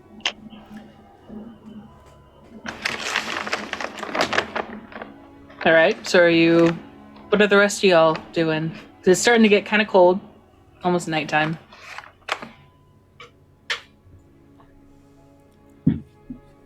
Are you just staying outside? I mean, I'm good. This is nowhere near as cold as what I'm used to, so I'm good outside, but... Dot likes the cold. Right, Really just talking about and considering sleeping out here? it looks like there's some sort of tavern. So, if you guys want to pitch in with me, I guess, we can Clearly get one. You haven't learned. I'm a performer. I get things places for performances. That's what I do. I can. Well, I can make a place for us to sleep. Oh, yeah, I can do that too. It's just like sometimes when I can't see the moon, I'll do this thing where I make like a bubble and you can see like all the stars. It's fake, but all the stars and the moon on top. I've never really done it for other people. I don't know how that works. I don't know if it would be warmer or colder, but it's like a hut, but tiny. alright. I mean, I've slept in worse. Or we can just go to the tavern and I can perform a little bit and we can get a room like normal people. We could have 2 huts. I like Noise idea. You Of could course, it'd be nice perform to in meet some of the people. there too. I'm not trying to stop you from performing. I just thought I'd share my Oh, make your contribution. bubble. I will be right back. Bubble. Okay, hold on. Let me think about this for a second. It's gonna take me like a minute. I don't watch. I don't do these. I've never done this stuff in front of people before. Quiet place. You want to race? What? I can make a bubble too. Do you want to race? Okay, You're making a bubble. Yeah, we're both making one. sure. So you're making an ice one, and I'm making a moon one. Sure, why not? I don't know about any of you all, but I think I'll be sleeping in Noise. Oh, That's okay. I don't want to leave Dot out of it though. No, you're fine. Next time. It's okay. Okay. Right now, As to what y'all are doing. I'm just trying to make a nice spot to stay, but if we don't need to do that now, I don't have to. And I think Dot's making his own ice cave. Let's make an igloo. Igloo. Why don't we get Wally a job, I guess, in the tavern and Wally talk a around job. and see if they've seen anything odd, you know, concerning culty Nazi guys. Concerning guys with red armbands on their left arms. How about you guys just make your hut bubble thing, whatever, and I can do that. I have a way with people. Maybe Velos can come with me. He has a way with people too. I'll come with you, but I'll let you do the talking, as long as you don't do anything immoral. Right, and whether you do anything immoral or not, I'll be there to kill anything that tries to hurt you, so I'll I don't follow. think we'll be killing anyone. It's just a tavern. There's just people in it that are, drinking and sleeping and stuff. We're not. You stay out here with Dot and Noi and make sure nobody comes to kill them. How about that? Well, I There's want to people see coming new to kill us. What? No, there's not anyone killing you. You make your bubbles. I'm following Wally with But- Velos. I think if you want to be included, you kind of have to be near me when I make it, and you have to be near him when he makes it. No, I think they can walk in and out of it. I don't know. We just can't leave it once it's made. Creatures and objects within the dome when you cast the spell can move through it freely. Oh. They have to be in the dome when you cast it. otherwise- When you but then- cast it. Okay. You get Cool. locked out. But I am willing to kind of shift it a little bit, like Noi just doesn't know. whatever. What? Do you want us to wait here for you to finish and then go and talk to people? What's the plan? Someone tell me what to do. Wally, you and I will go after they've cast their bubbles and talk to people. they'll welcome us because I am akin to royalty. After all, I was frightened, and everyone respects us up here. That is correct. You're the first Triton I've met. And you respect me, don't you? See, I knew it. Yeah, you're pretty cool. Technically, you're the second I've met. But that's just, I think, a coincidence. That's really weird. Very well. Well, let's see how your bubble race concludes. I don't know. What is it like? What do we just? What's our race? Well, it's 10 minutes Still each. So catching mod. I think we finished at the same time. Well, Or Norm might noise finish is slightly 1 minute. faster. Yeah, 1 minute. Is it? Yeah, it's Yeah, only mine's 1 minute. Oh. I think. Well, Let me Yeah. check. Cast as a ritual. It's 1 minute, a 10-foot on. radius. If you cast it as a ritual, it both take 10 minutes. It's 10 minutes plus a Yeah. cast. Are you going slow or are you spending energy, Dot? I was just gonna do it like I normally do it. It takes like roughly, probably, I don't know, 5 ice cubes. Okay, I'll do the 5 ice cubes one and I'll cast it as a ritual. Yeah. So you two are doing the hut. Ready, set, go. Noi is looking at you, unblinking. Just Dot is like directly at you. Dot is like these magic ice blocks are like appearing, and he's like setting them and like literally physically building an igloo out of magic ice blocks. Noi is just making a lot of wax seals and like putting them in his bag. Yeah. So the huts are created. In like the middle of the street too. We're just Yeah, really. And the people sitting outside what you believe is the tavern are just kind of watching all this and like sipping their drink. You're putting on quite the show for them, so they appreciate it. But We're helping. It's part of Wally's act. You know, I can use that. Molly has 2 bubbles. Do they overlap like a Venn diagram? Yeah, so it's like 2 One domes, part like it's like kind of icy, this. icy space. Well, this is actually not as bad as I thought it Diagram. was going to be. Oh, just wait. I can do this. And I'll make it light inside the dome, and then I'll make it dark inside the dome. Oh, I can do that too. You guys can play with your bubbles and Like lights are going on and off of these Yeah. bubbles in the middle of the street. And in the middle, it's like twice as bright or twice as dark or half. And Yeah, it's like this purple light emanating from noise. It's like a little rave Right. inside. I'll follow you, Wally, and Velos. and remind me, are the domes transparent or are they? They're opaque from the outside, if Okay. we want them to be, I think.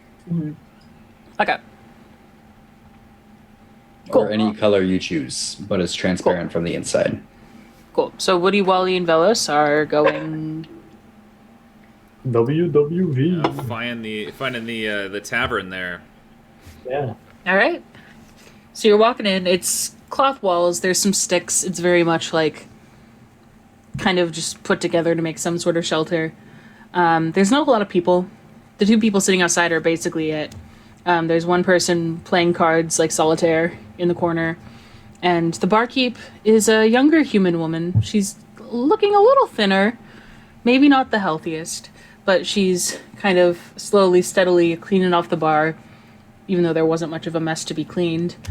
And she sees you all come in like, oh, travelers, hello. That's us. We're travelers. Looking for information as travelers do. Well, I can't offer you much here. It's kind of boring. I'm sure you can think of something. May I sit? Can we chat, or are you really busy? I mean, that's why the chairs are there, are they not? So I'll just kind of grab a chair. It's probably taller than me, and just kind of push it over to wherever she's cleaning, and just sit down like right in front of her. Cool. She just kind of keeps cleaning. So, we're obviously not from around here. You can tell because we're different. Real quick, Velos, did you come up to the? Are you like right behind me, or did you stay at the entrance? Not right behind. I'm kind of just like, just like a couple of steps in, so I'm not blocking the doorway, but I'm just kind of taking in the room, Okay. Woody's right behind you. Okay. You see, my friend back there, he's royalty. And now I'm not really supposed to tell anyone this, okay? So can you keep it hush-hush, eh? I mean, there's no one here to tell rumors to, so... I mean, there's us. There's that dude over there playing with the cards. You can tell him, but you're not going to. Right? Well, he doesn't really speak to many people, but I understand what you're saying. All right. You see, Mr. Royalty over here, he's come here on a special mission. He's looking for some shady people, some real shady folks. They got these red armbands on. Sound familiar? Well, I know about the guards that are down in Fernsworth. Is that what you're referring to? I'm talking about around here. Well, we haven't seen them in a while. I came from Fernsworth, and we all came here because it was away from them. I haven't seen them up here, really. All right. And who's the shadiest person you've seen come through here in the last 24 hours? Not many people come through. It's just the mountains. Does anyone go up there? No, there's nothing up there. Really? Can I make an insight check on that? Yeah.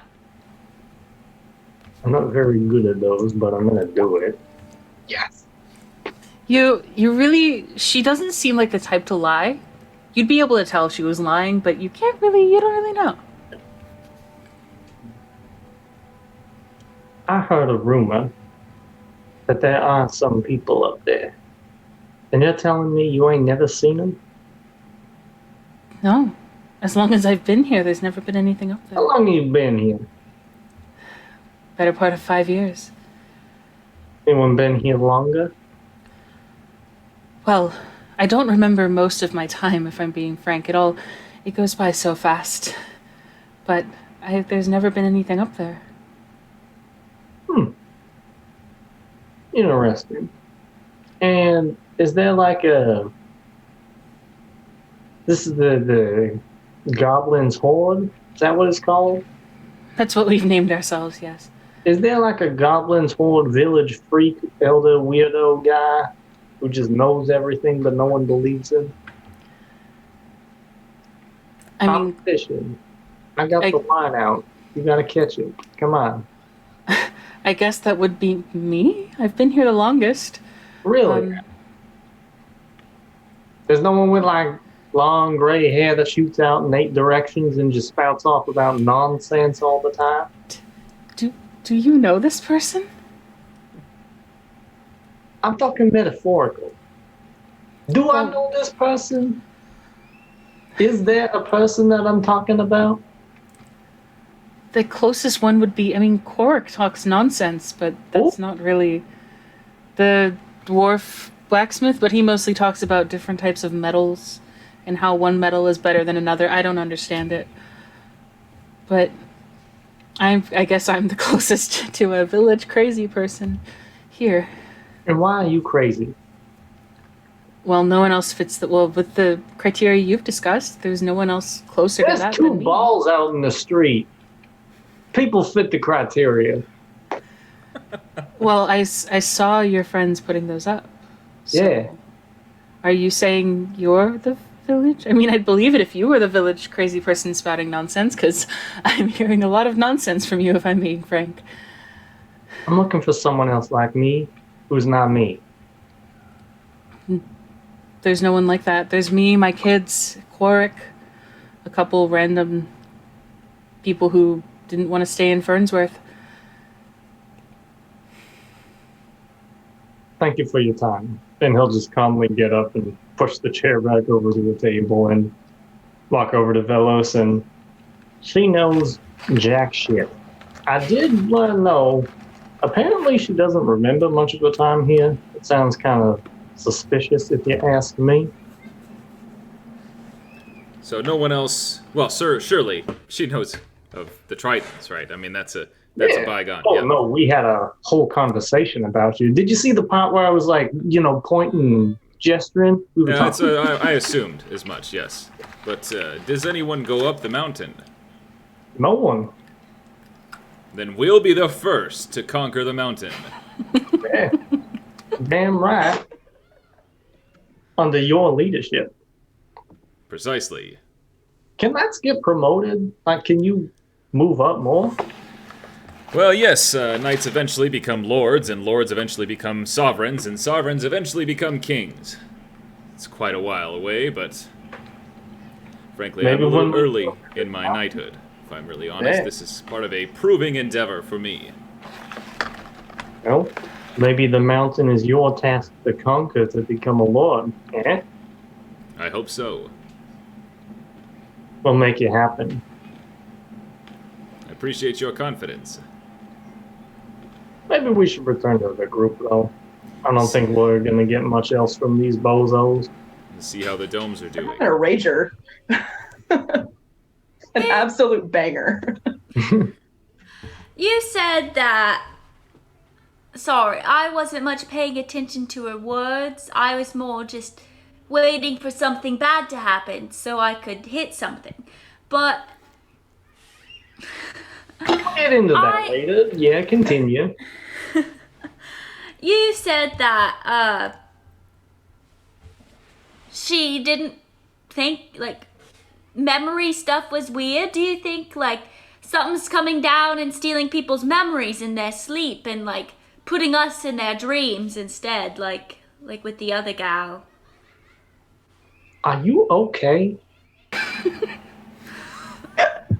Well, I don't know. I'm just left to my own faculties and thinking, and I'm not used to it. I'm used to being told, Woody, go do something. I'm your captain and guard the ship. And Woody, get up into the crow's nest and call out really loud if you see something. But no, I'm here and I'm walking around following some orders from some Triton who thinks he's all this and that, but can't even climb a mountain or know what trees are.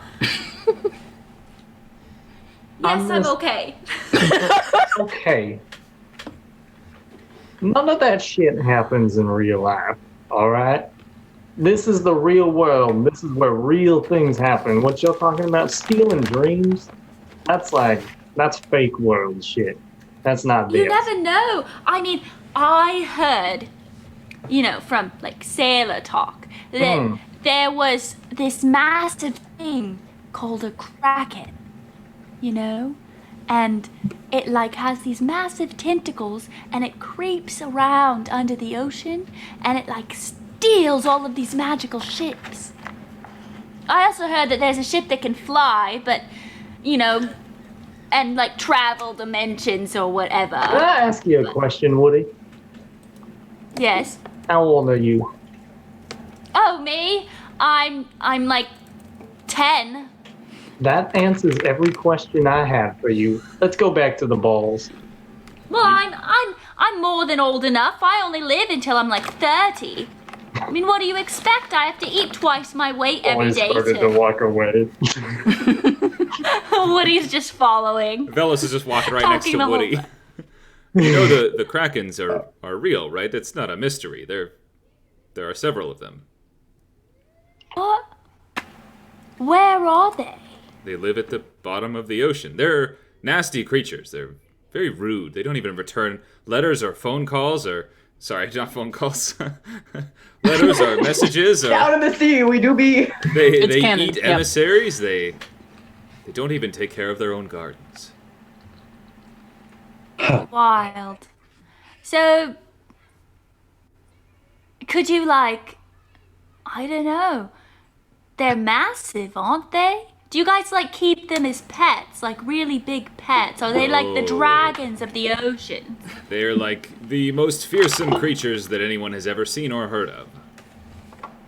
So, if you killed one, you could become a king immediately, right? No. As dangerous and powerful as they are also somewhat of a national icon. an icon. Yes, So like a should we symbol. on the land have dragons as our icons? Many cultures do. You're right.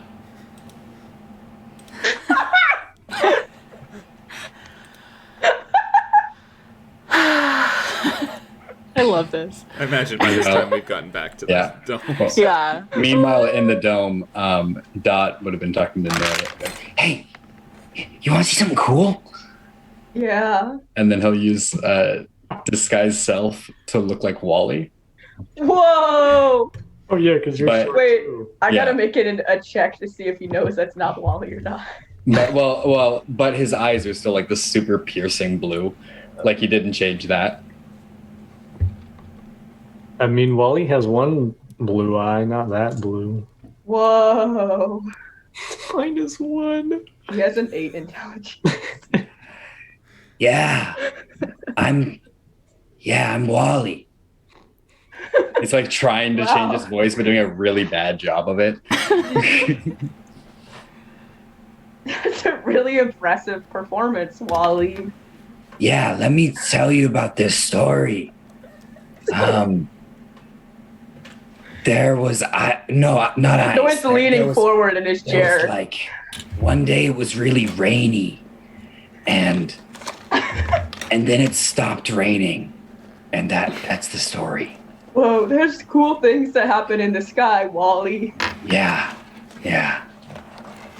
Do you know where Dot went? He was just here making globes with me, but he left. What? No. I'm Dot. What? Yeah. I just look like Wally. Oh, I know. I was doing a pretty good impression, but That was no, really good. I'm Dot. Don't worry.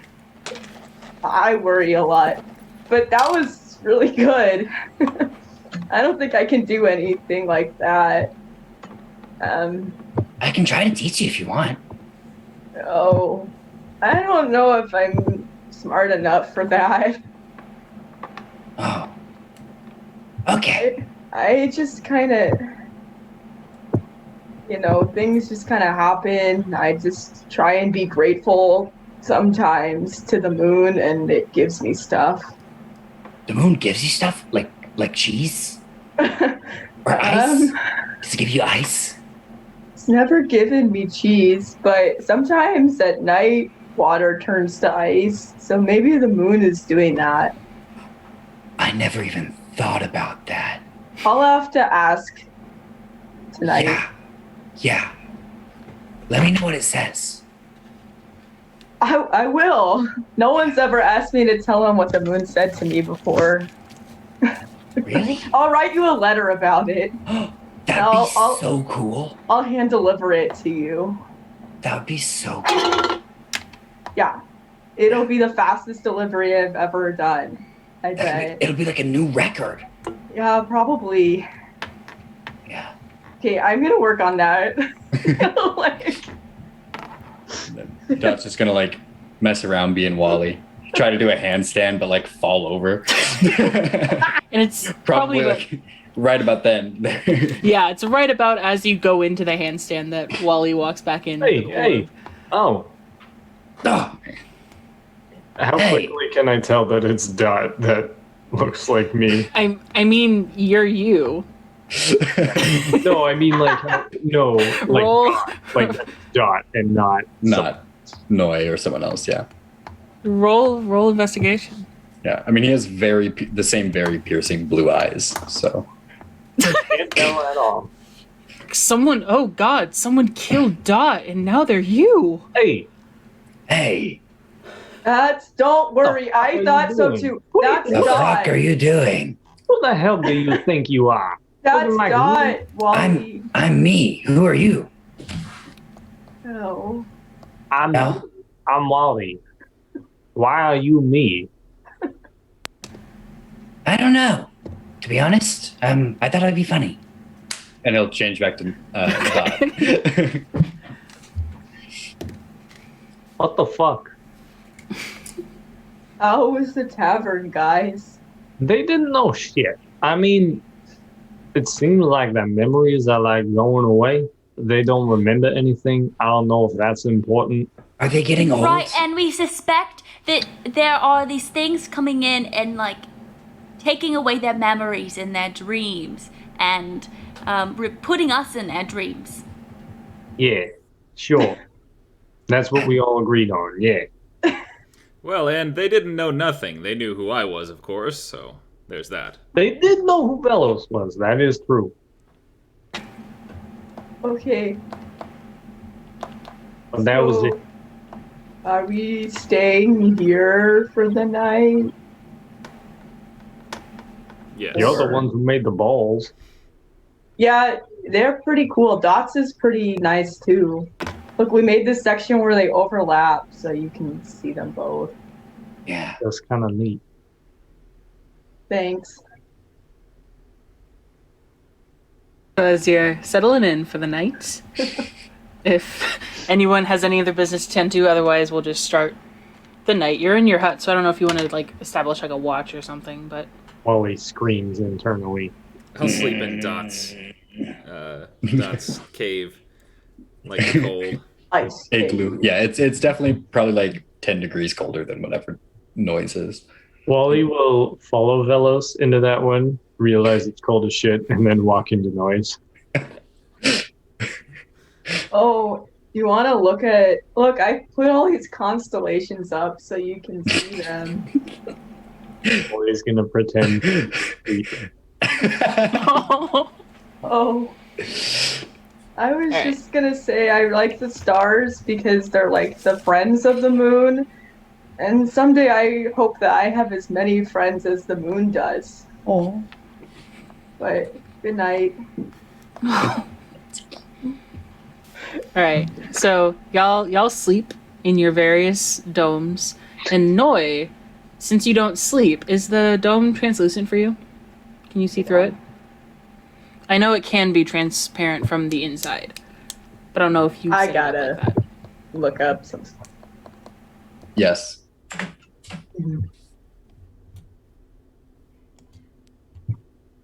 Okay. Yeah. For the purpose of this, we'll say it is. So when you just take a brief second to look away from the moon, and you see a figure coming up the path towards your little huts. And as the figure gets closer, it's kind of dark out, but as the figure gets closer, you see the curly hair of who you assume is Elia. And she kind of hi there. stops, surprised by the huts. You look and go, oh, I think that's who we're waiting for. It's about like 2 a.m. at this point, 2 or 3 a.m. And he'll like wheel out, I guess, of his hut. Okay. And for the purpose of this, we'll say it stays. Because, like, Okay. why not? I'm like, he may or may not know. Yeah. For the purpose of this, I'll say it stays. And, Lean his head out so his body's still. yeah. And she recognizes you, like, oh, I'm surprised you made it this way already. Yeah, I don't know if you can come in or not, but we're all here. Lovely. Let me just, and she just boom against the side and, like, taps. I'll go stay in there. Yeah, sorry about that. Absolutely fine. I will see you in the morning. And she walks over to the tavern, and you now know Elia is here. So then the night continues without a hitch. Nothing else really happens. You get some weird looks from some of the people as they come outside for their morning stretches. And as Korik's opening up his shop, he kind of gives a weird look to the huts that are just in the middle of the street. But then the morning is yours. What would you like to do? I think Velos was still asleep, but we wanted to go and, or at least he wanted to go and talk to Mr. Watkins over He's there. probably working out. Oh, that's a good Now point. Woody is up at like 5:36, before dawn again. Velos is curling Dot. Yep. I was just gonna say. However, Dot is fine with Velos working out with him. He's gonna do it. Yeah. Hey guys. Hey, She- Jack. She's here. Oh, The bar lady. She couldn't come in because, but she's here. I think she went to the tavern. Oh. All right. So whenever we're done doing that, and he'll gesture, working out, and whatever other morning rituals. All right. Picture like squats. Yeah, just on his back, like. Yeah. Valerie, I wish we could animate because I was. did you still want to go and talk to that dwarf? And did you want me to come with you? I can't remember. Yes, of course, but we can go speak with. I wrote her name down. Elia. First, get our business conducted first. Sounds all right to me. On the way over, I'd like to ask Woody a question. Woody, I don't know quite how to ask this, but when you see the sun in the morning, does it stir a song in your chest? Make you want to maybe caw or something? well, I mean, no. It mostly makes me want to, like, poke holes through, like, trees and the like. I see. You know, like, find a really good grub or something like that. But, most people here don't appreciate that, and, I'm one for appreciating other cultures, so I don't do it. And Woody's just gonna briskly walk away. Wow. Love the party dynamic. All right. Yeah, then I'm good. Yeah, we'll head over.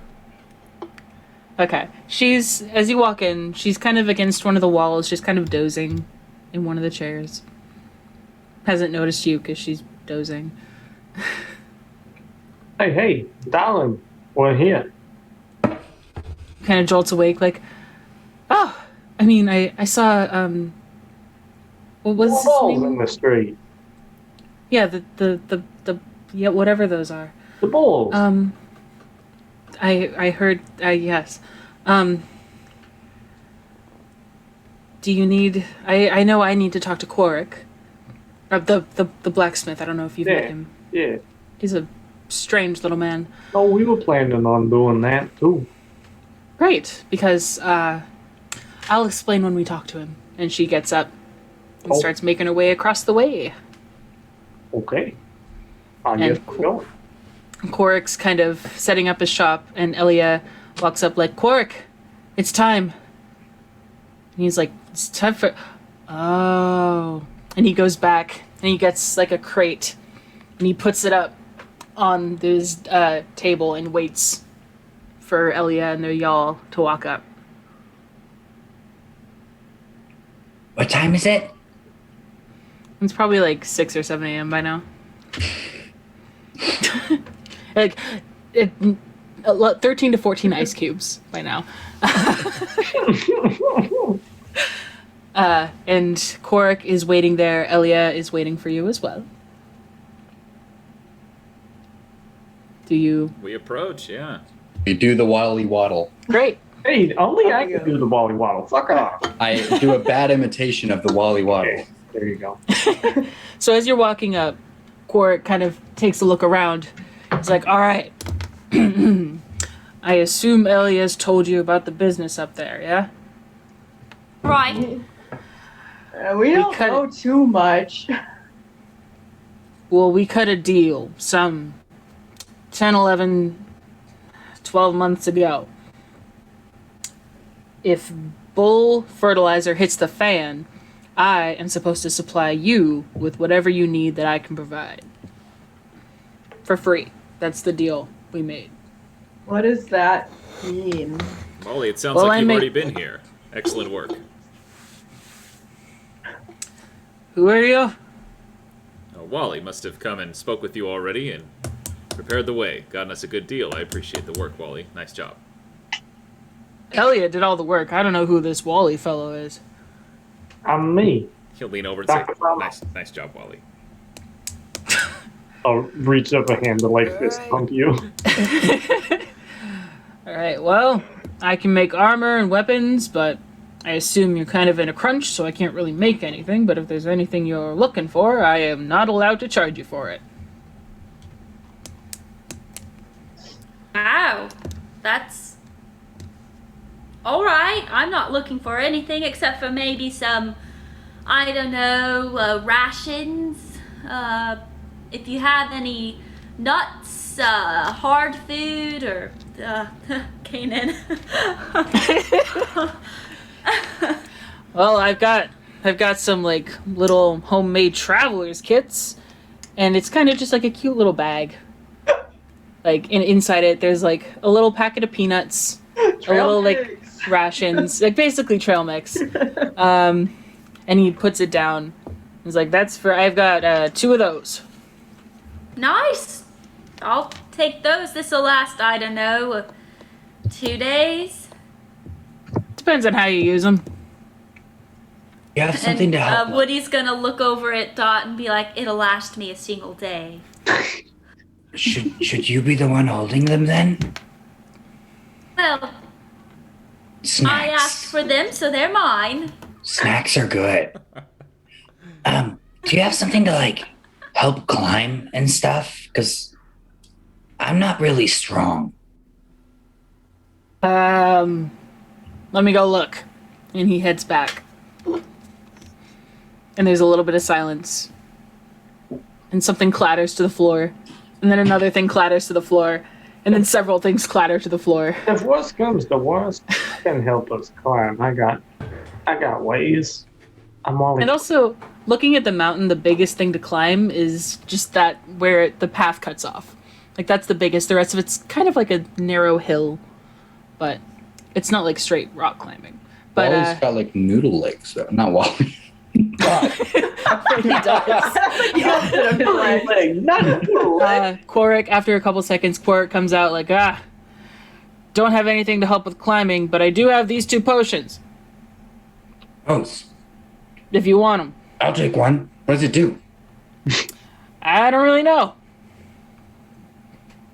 It's, you would probably recognize it to be a potion of healing. I think our fearless leader should take the other one. Are they both the same thing? So he'll give the second one to Dot. And I'm not allowed to charge you for those, even though I want to charge you for it, and Elliot gives him a stink eye. You don't even know what they do. I assume, well, I'm not charging you for them. They're free. Congratulations. Cool. Now, this may be kind of a big ask, but I'm wondering, do you happen to have plate armor? Fine vendors such as yourself, I imagine you must have some. Let me look. And he digs through the crate. And he can't really find anything. And then he goes back in the back again. And Skye is going to look at some stuff. If you're looking up the price of plate armor, I can tell you what it is. Is that the 5,000? Gotta ask, you know?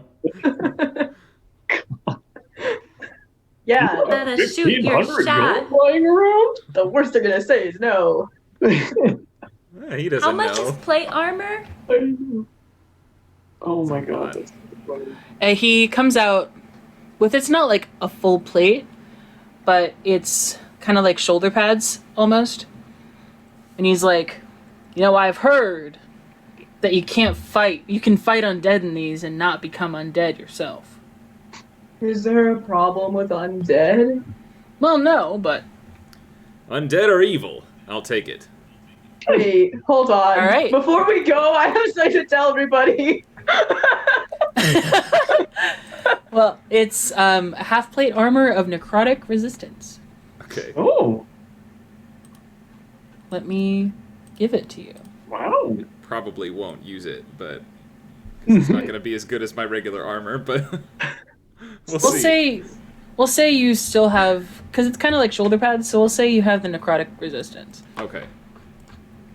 Alright. Because fuck it, it's a 4 to 5 week campaign. Like fuck Yeah. it. Get your bougie. Anyone else? I've got plenty of stuff. Pick me something. Pick me something that you think a short guy like me would like.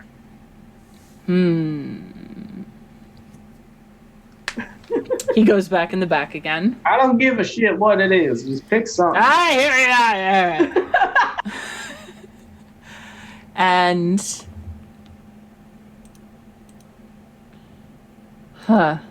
get Jevin. What does Wally want?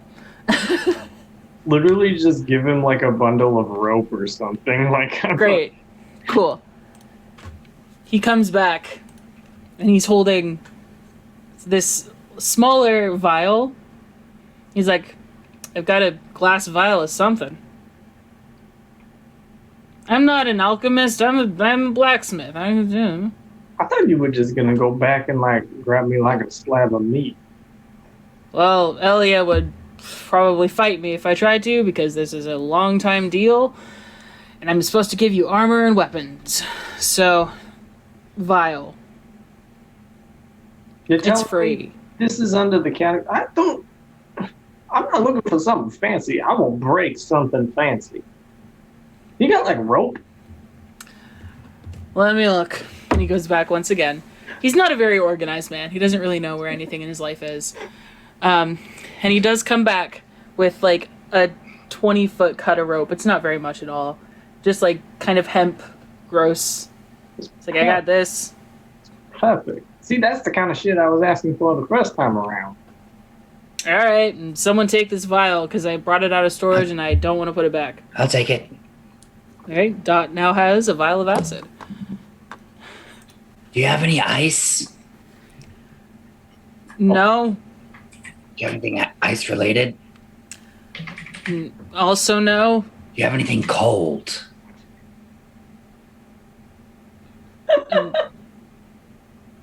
Look, that armor, that half-plate armor I got from Elia herself, so I can only really give what I have, what Elia gave me to give to whoever would come on, I don't know.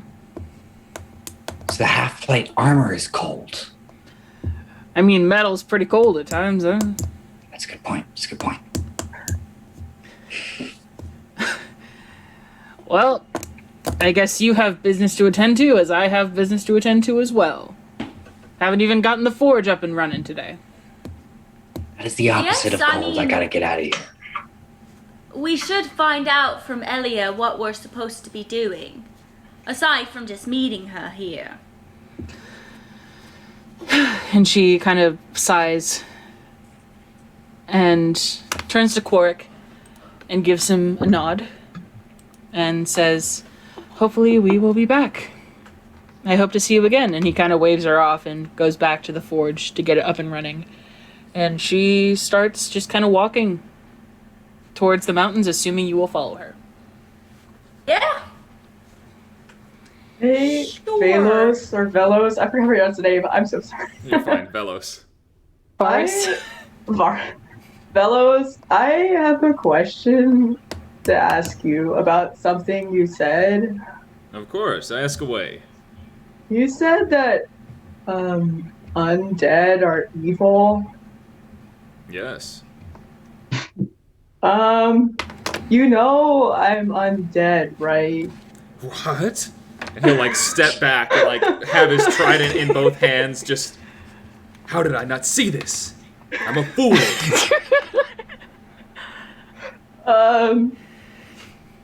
Sorry, I didn't choose to be this way, so. And to think, I let you watch over me overnight. And nothing happened, right? Yes. Do you think maybe this is like a good one? You're talking Remember- about Noi as if Noi isn't a person. I'm not. Hush, Noi, you're making this worse for yourself. A year ago, I was not conscious. Noi, seriously, he might stab you with that giant fork. But before I was conscious, I served the Triton. So maybe It's true. you could just keep me around. You haven't tried to kill me yet. No.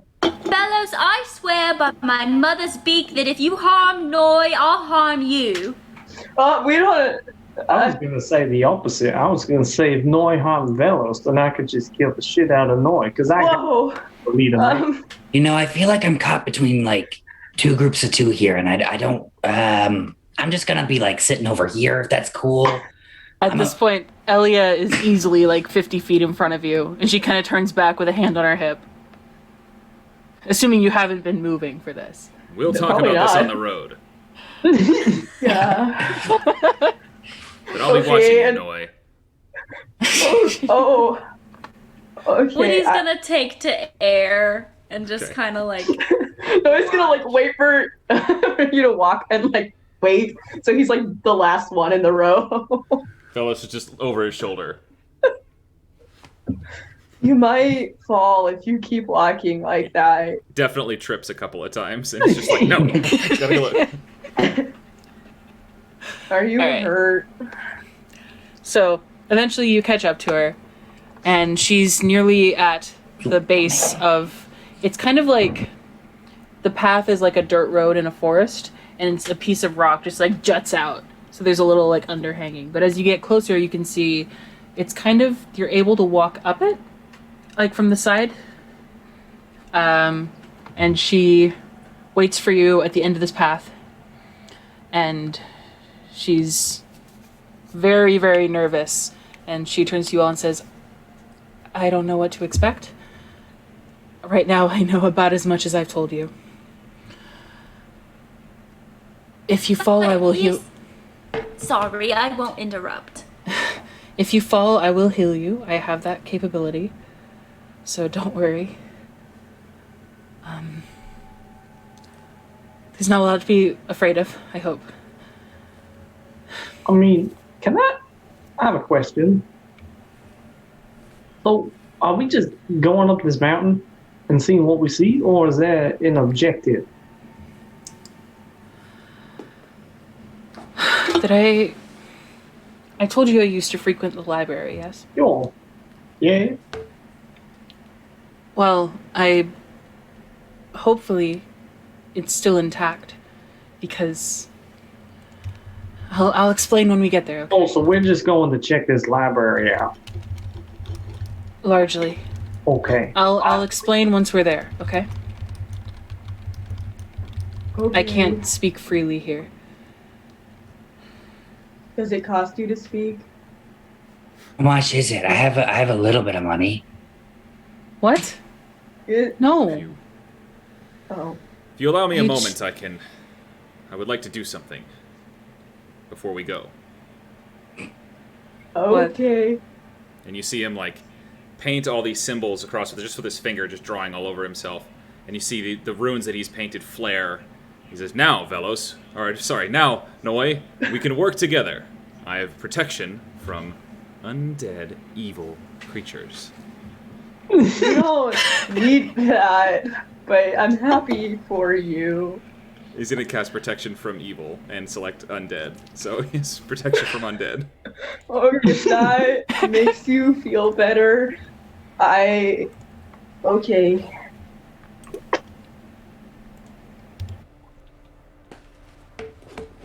His own story. Hypothetically, if she's like a good undead creature, can she still hurt you? Not without effort. Okay. I'm not trying to do that. And it's 10 minutes, yeah?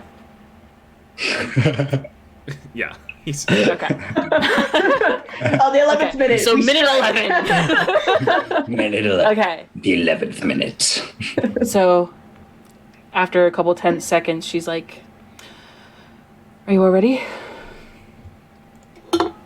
Yeah. Why not? Yeah. Let's go. And she'll walk around this, because like I said, it's kind of like this, and there's like, you can see there's kind of a way to step on and then up and then over, you know? You get what I'm saying. But she walks over there, and if you all follow, make athletics checks, please. sorry about that for description. Yeah. Might be.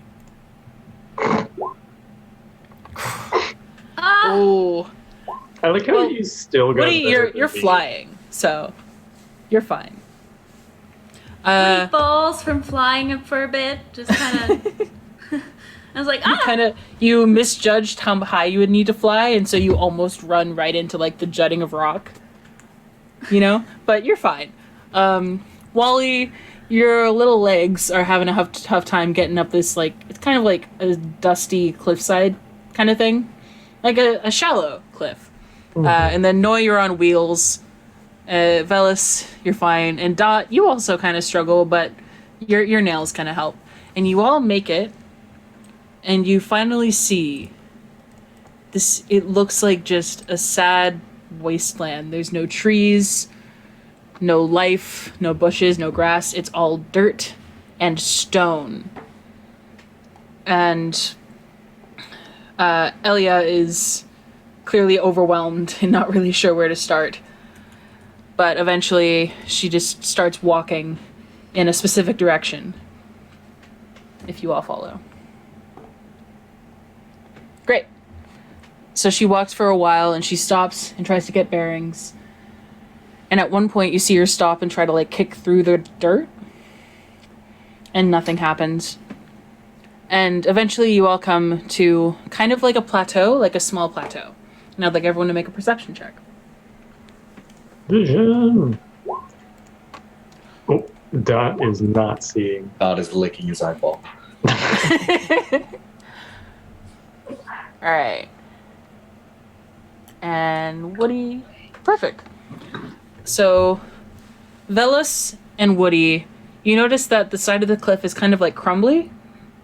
You know, it's not like rock. Noyam, you've seen some like landslides before, and you see a small portion that's kind of like filtering through into something.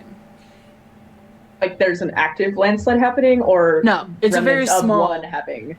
It's very small. It's like the size of maybe like a window or something. And it's crumbling, and it's not crumbling to the floor on your side, but it's crumbling in. Is that normal? And Hi. out of my own curiosity, I'm gonna have Elia roll. Also, so with allies rolls will be public, because I feel weird having whispered rolls for allies, because I'm fighting myself. Oh, I fight myself sometimes. she perceived. Yeah. So here, there we go. And so she notices it too.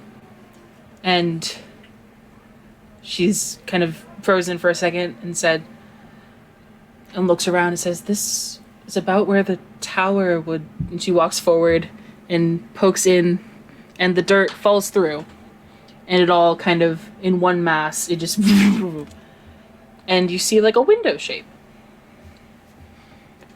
And she peers in, and she looks back, and she says, This is what we're looking for." And she climbs on in. Right, and Woody's gonna follow and just Okay. talk and be like, right, what are we looking for? Is there like someone here we're supposed to fight? Or is there something we're supposed to grab? I'm just feeling a little bit in the dark, and I don't know necessarily if we're getting ourselves into a trap or not. I will explain everything later. I promise you there is no trap from me.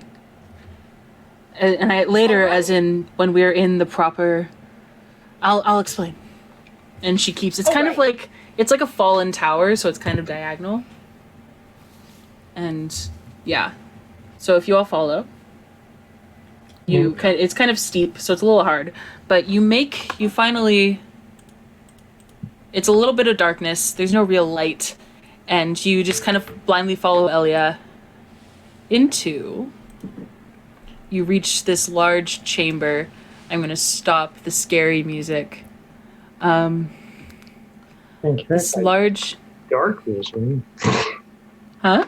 I don't have dark vision. Oh, is it dark? You said it was dark. Oh. I couldn't figure out how to do dynamic lighting, so assume you can always see. Assume there's just enough light for you to always see. And you walk it to this, it's underground, but there's still somehow light in this really big, beautiful chamber. There are little alcoves that you assume once had benches. There's some hallways that lead under those stairs. There's a very ornate, beautiful door with a marble frame. And to your left, there's a smaller hallway. You can't really see down from where you're at right now. So is it dark or no? No, there's Okay. some sort of magical light that you can magically see. Okay. And Elia will turn around and say, "Welcome to the Fernsworth Library. This is what I was looking for. This is what the cult tried to destroy. And you'll notice it still stands because of this." And she pulls out a talisman from her bag. And it's kind of nondescript, it's not really like anything special. And she kind of looks at it in her hand. And she says, "When I used to frequent this library, I don't know what to call him, the main scholar, Labalas Enereth, was he was amazing. And the cult took over Tay's conservatory, took over Cerulean's museum, and eventually the Athenaeum itself. And I believe, if what they've told me is true, if what I've learned is true, that Lavalas's celestial form is trapped here. And I can speak freely because of this. This is why it's not destroyed, because the cultists couldn't destroy this, but they could kill us. And I'm sure you've noticed that no one has any recollection of anything ever being up here, right?" Yes. Did notice that. Yeah. Cultists wipe the memory, because how can you rewrite history if people remember it? And how can you raise a civilization from ashes if no one's around to enjoy it?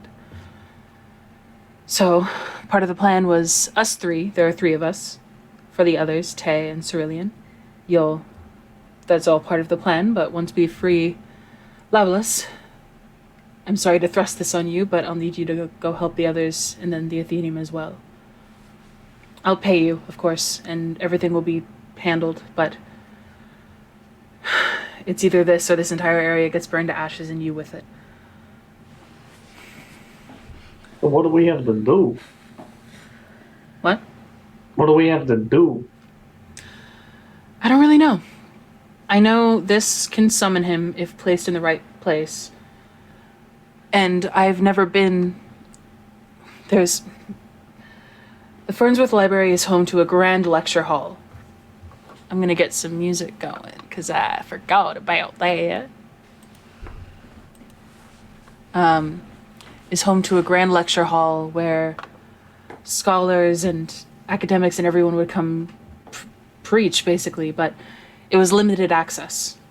I've never been back there. But when we learned of this cult uprising, before they took siege on anything, we were given instructions, and I am to go into that lecture hall, place this on the pedestal, and free him. How do I do that? I don't know. But, I know how to get into the lecture hall, but beyond that, I don't know. There's also, if you're curious about anything else, we have plenty of books and knowledge if you'd like to peruse, but I want to free him as fast because I don't know what we're walking into. Can I make an insight check? Yeah. To determine, I just want to get a good sense of who this person is, or whether they have good intentions, or whether I'm getting led into something. I mean, he's not quite bright enough to put together. Yeah. She's so nervous that you can't really tell. Okay. You could assume with everything she's been saying, and now that she's speaking freely, that maybe she has good intentions. You can't really. She's nervous enough you can't tell. Sure. But yeah. As long as the fight is against injustice, you can count us in. And as long as he's there, you can count. Oh, I'm part of us. Never mind. Forget I said anything. I didn't hear what you said anyway. But So we're helping you so that we don't burn to the ground. The cult of the Black Earth is you saw the armored guards with the brands Yeah. and the cult of the Black Earth. Its one goal is to burn this world to the ashes and rebuild it anew, which includes the archipelago and everyone in it. And they destroyed the Athenium because how can you rewrite history if it's recorded, you know? And I frequented this place a lot. And I really would hate to see it burned. And I'll help you. Of course, I'm not gonna... If anything happens, I won't just run away. I'll help you if there's a fight. So there's other people coming here to fight us? I don't know people. If the cult imprisoned Lobolus, I assume they didn't just leave him in a cage alone, unguarded. That would make it too easy, and they don't make things easy. But I mean, you saw Goblins Hoard. No one's there. No one comes here because they all believe the library, if they remember the library, to be destroyed, gone. And so the cultists all stay near Fernsworth because what do they have to worry about up here? Seems like there's a lot to worry about. Well, not to them. If you'd like to peruse the shelves, we can also do that. As you can see, the library isn't falling anytime soon, but I would like to get back there and see what's going on. I think the books are still going to be here afterwards, so... Hopefully. And she'll turn and start walking towards those stairs that you see. As we get a little closer, Velos would like to stop Noi just for a second after everybody else has kind of gone on. Yeah, I'm not trying to do anything to you. Noi, I'm going to trust you. And as a show Okay. of trust, I'm going to give you something. Is that all right? Yeah. And he'll pull out two just basic iron bands, like rings. And he'll put one on himself and then hand the other one to you. If you wear this, it can offer you some kind of protection if we happen to get attacked. Oh, do I put it on one of my fingers? Any like my finger other is ring? fine. Yes. This will Okay. provide a bond of trust between the two of us. If you don't attack me, then we'll know that you can be trusted. Oh, I can be trusted, and he'll like put the ring on right away on like his other hand that doesn't have his signet ring. Okay. And Velos is going to cast a warding bond. So for the next hour, you get +1 to AC and saving throws, and you have resistance to all damage. Wow, As long as you stay within 60 feet of me. that's a Nice. really nice gift.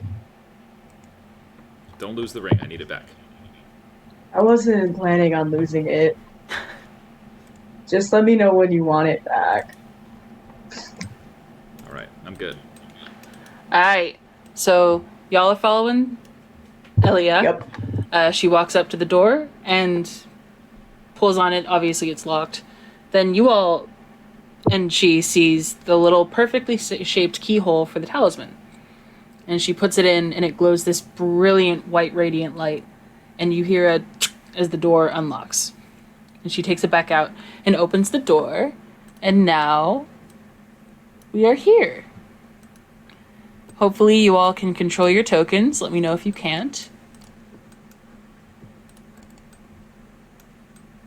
Can you all see and control?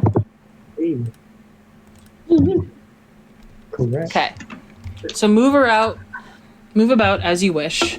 Elia walks right up to this basin and dips her hands in it, kind of wipes them and shakes them off, and looks back at all of you, waiting for you all to follow.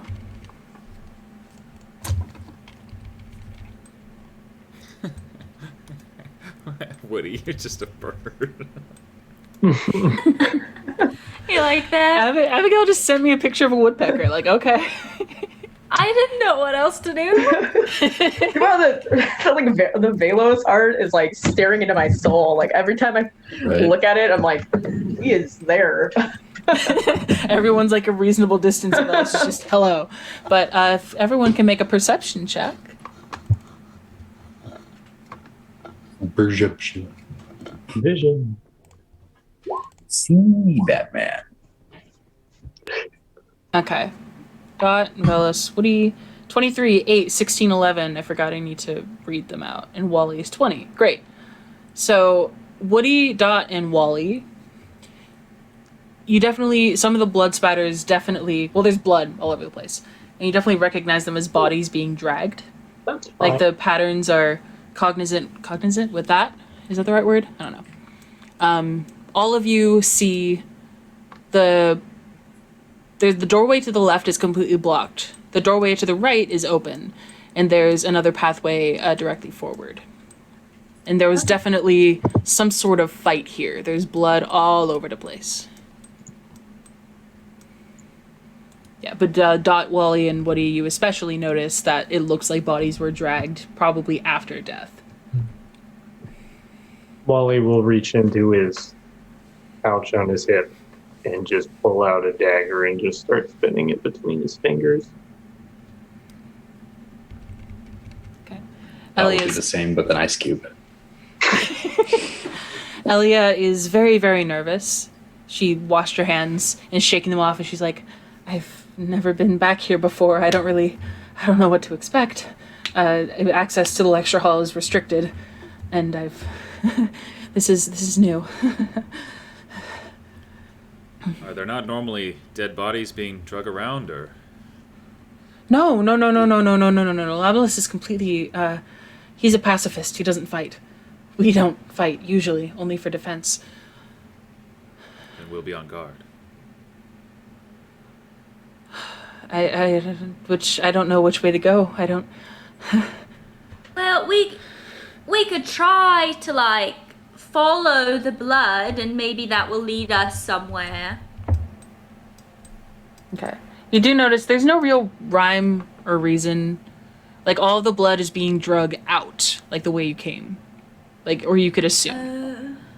Like, bodies were killed and then drug out. For most of it. There's a little bit of blood leading into the chamber on the right, and there's next to none.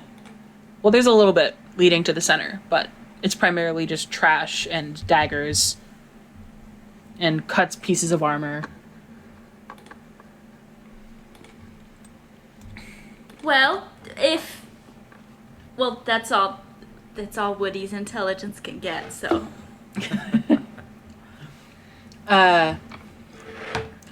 I will say, with your passive perception, Noi, as well as basically everyone but Velas, and you're looking, the hallway on the right seems to lead to a smaller, like, room, and the hallway in the center leads to a doorway, but it seems to open up.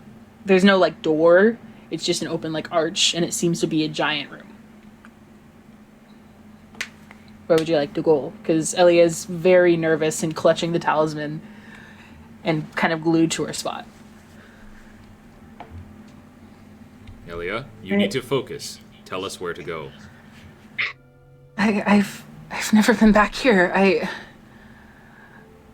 mean, I know the meeting of the minds was in that room, but I think that almost looks too small to be a lecture hall.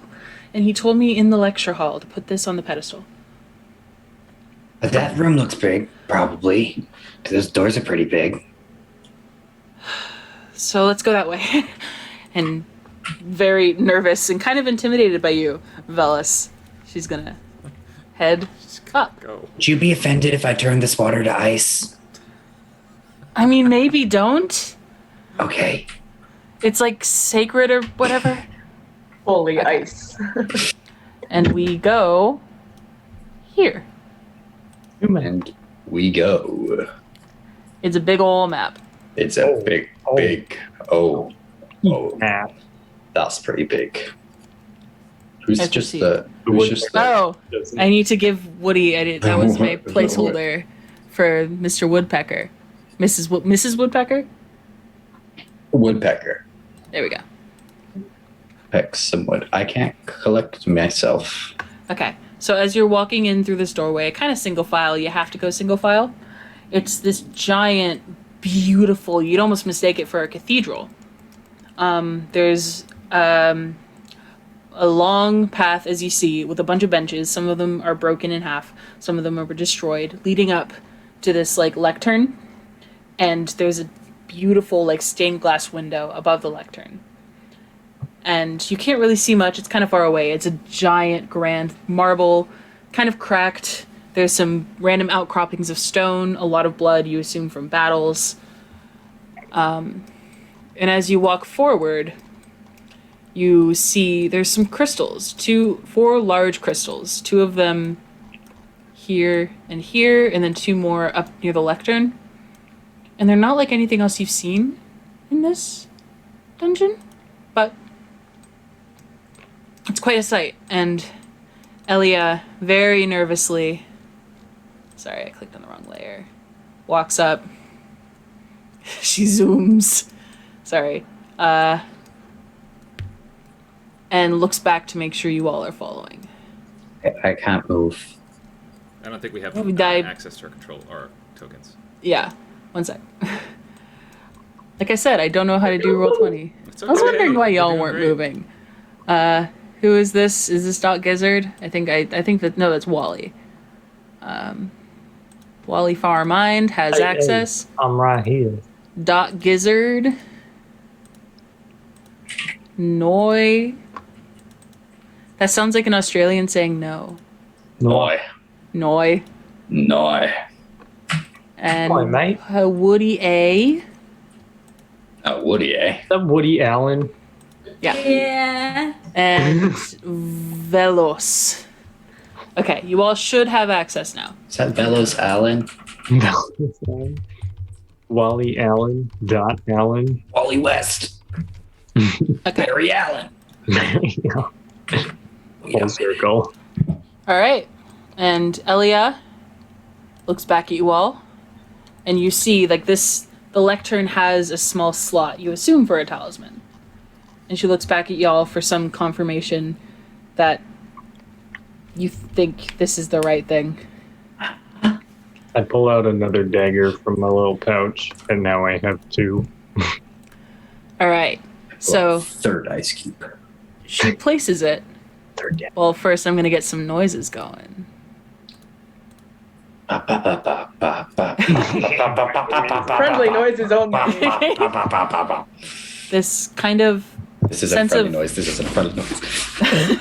this sense of dread kind of fills the room as the talisman, her hand goes towards, and you see her kind of struggling. And she's trying to really force it, but it's like 2 polar ends of magnets, like, just pushing against each other. And after a few seconds, she manages to get it in. And you see the start of some golden, like, snout come out from this pedestal, but then an X of dark energy slams him back with a scream. And this might be kind of loud, I apologize, but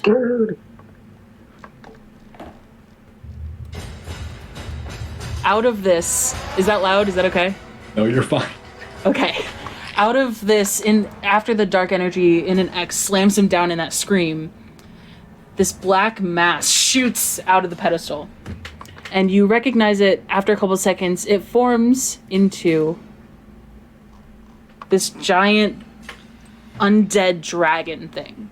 And as he appears, the crystals seem to just glow even brighter. And he shoots out, makes kind of a circle around, and ends up about here. And lets out this ear-piercing just screech. And I would like everyone to roll initiative. Yeah. I do not initiate. This is my first combat with an NPC. If I can find myself on this map, I zoomed out so far. Hold on. I gotta select myself. I didn't select the token. That's right. Well, that's Noah, not. You were staying so far down at the bottom. I'm like, I don't want to go outside of 60 That's feet. because I left. I went to the restroom, Okay. and so I wasn't moving. I'm like, oh no. No, I. Hey guys, I'm up here. Why is Wally precious. way up there? My precious second level spell slots. While this is happening, Woody's gonna pull No, I'm like his here, shield off of his back. Okay. 30 Yeah. feet from you. And how do you? Is there a way to sort? Yeah, at Initiative. the bottom next to the gear, you click Shoot. it and say sort by descending. Gotcha. Okay. So everyone, Woody, Velas, Dot, Noi, Elia, and Wally. And so, first is this boy. Well, first, I would like everyone to make a wisdom check. Wisdom saving throw. With your thing, do I have +1 on that right now? You do, yep. Okay, hold on. I might just have to add that manually because mine. Oh, go Wally! Wait, is this a fear thing? No, Fuck. it's actually kind of good. So Wally, Woody, and barely Dot, in your heads, you hear a calm voice say, "I know at least one of you can hear me. That is Viper, the purest form of evil concentrated into a being. The idiots of that cult summoned him here to imprison me. I don't have much energy left to fight him. I've been saving my energy for this day. You need to end him. Finish this. I'll help where I can. Go!" And that's when I would have said, because I forgot that was happening, that's when I would have said roll initiative. Yeah. So, Viper, first attack, Wally is right there, and Elia is right there. I keep accidentally closing its character sheet. So it's just gonna... Let me see. Okay. Gonna move a little closer to Wally, and that's within 10 feet, and he's just gonna multi-attack with a bite. Does a 28 hit? Mayhaps. That's 14 piercing and 1 acid. And does a 16 hit? Yeah. It's 12 slashing, and that's a 14, so that does not hit. And it's Ow. gonna move a little bit towards Elia. And that's its turn. So Woody. Move out of my reach. Can I poke it? Well, it's within 10 feet of you. Its reach for the attack was 10 feet. Oh. Oh. Yeah. Never mind. So it's going to move a little closer to Elia, probably there. And Woody, it's your turn. Woody's going to take to the air, fly up about 5 feet, fly over to here, bloop, and land. So gonna take the dash action. Okay. And where are you? We're all at the very bottom. Yeah. Okay, it was assumed you could get you can get closer. Like as a part of that, you would have probably been but it's up to you. Like you don't need to use like 120 feet of movement to get up close, is what I'm saying. Cuz it's big. Okay, I'll just land myself there. Cool. That seems fair. Okay. Yeah. Anything else you want to do? Nope. I just Great. yeah. All right, Velos. Say your turn. Velos is going to draw his trident out and slam it on the ground and say, "For justice!" And you see the trident begin to glow this bright, radiant light out like 40 feet. He's going to channel divinity and do sacred weapon. So I get to add my charisma modifier to attack rolls. Hey, nice. And then I'm going to move up so that I stay within range of old Oh, Noi. of Noi. And that's it, because that's an action and bonus, or action and movement. So after that, I'm good. Great. Dot. What are you doing? So we're allowed to move kind of closer. Yeah, because you would have been, because it Okay. took Elia a lot to like gather the strength. I'm gonna say Dot's like right there then. He's probably just vibing on the bench. Eating an ice cube. Yeah, as he I does. salad. Oops. And he's gonna move like 20 feet this way on his actual turn Okay. and get within 60 feet of Big Boy. And he's gonna say... Oh, he could have done it from way back there. He's just gonna point at it and be like, Oh, Hey, buddy, chill out. and cast Sleet Storm on it. Nice. And so a Chill out. 20-foot spear. We're gonna go like, it's a dexterity kinda. save. yeah. this circle, George. It spells area for the first time or starts its turn there. Okay. Yeah, so this is entering it for this first time. So it needs to make a dex save. Yeah. I'm going to draw a circle. There you go. 40 foot. Dex save. Huge. Oh, this is really big. I didn't realize what this is. A That's 40 fine. foot radius. Well, he has a +7 to Dex. So, well, that's still a 14. We're just gonna go like that. Yeah. Look, All right, that's so- a big circle.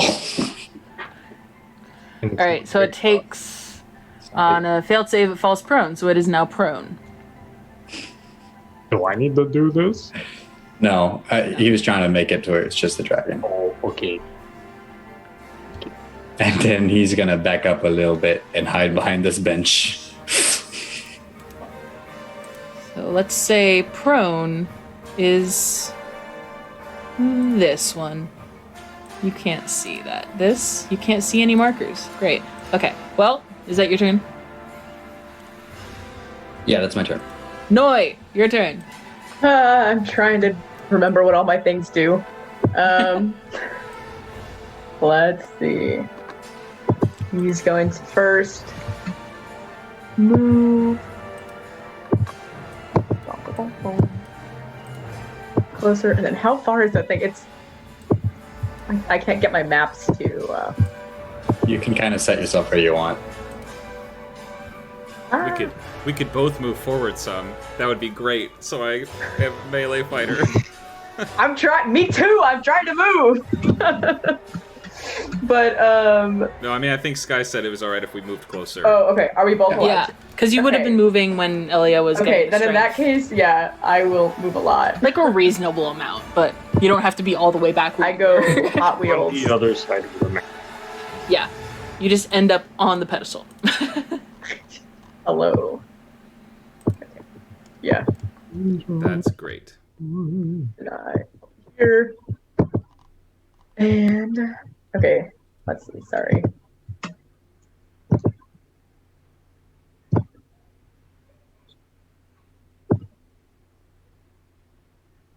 How this works. Okay.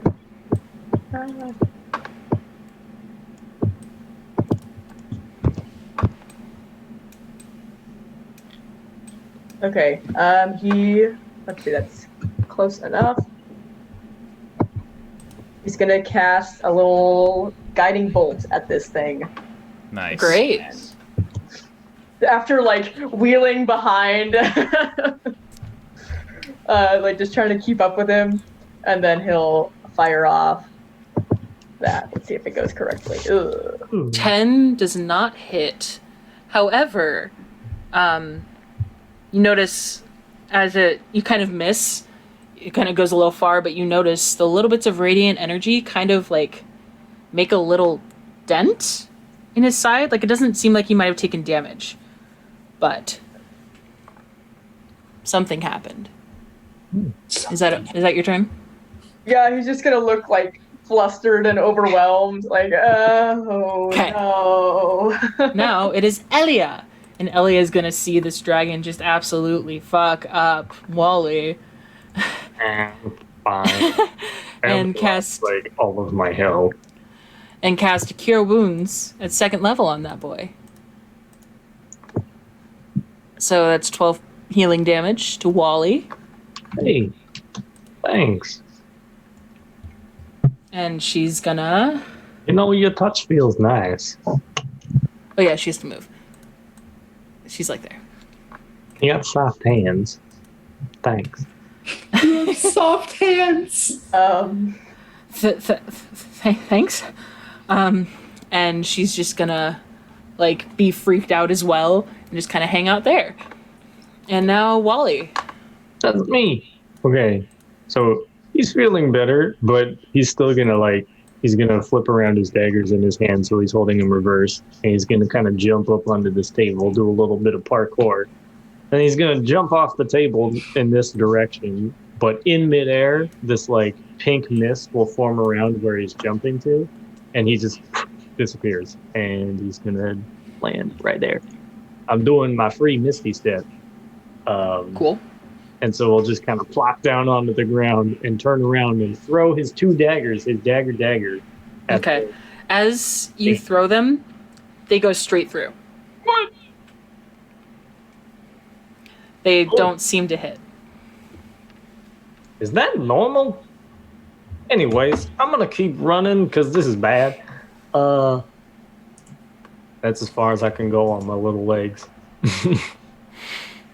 And I'll pull out two more daggers from my pouch. All right. Is that your turn? Yeah. Great. So it's Vipor's turn.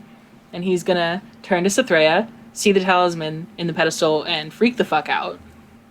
Get right up there and hit with a tail attack to her. It does not hit. It just barely misses.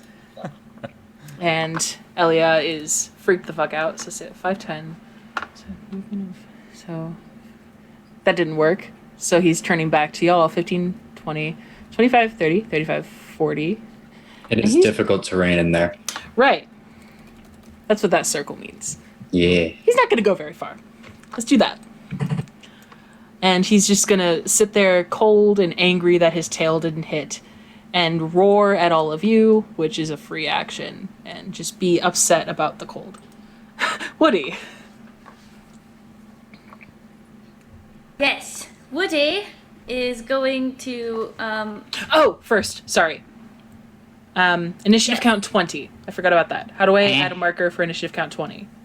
You just have to select any icon and add it as an icon. Great. We'll just remember initiative count 20. Yeah.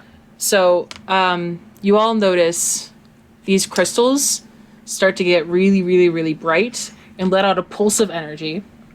You all take 1 necrotic damage.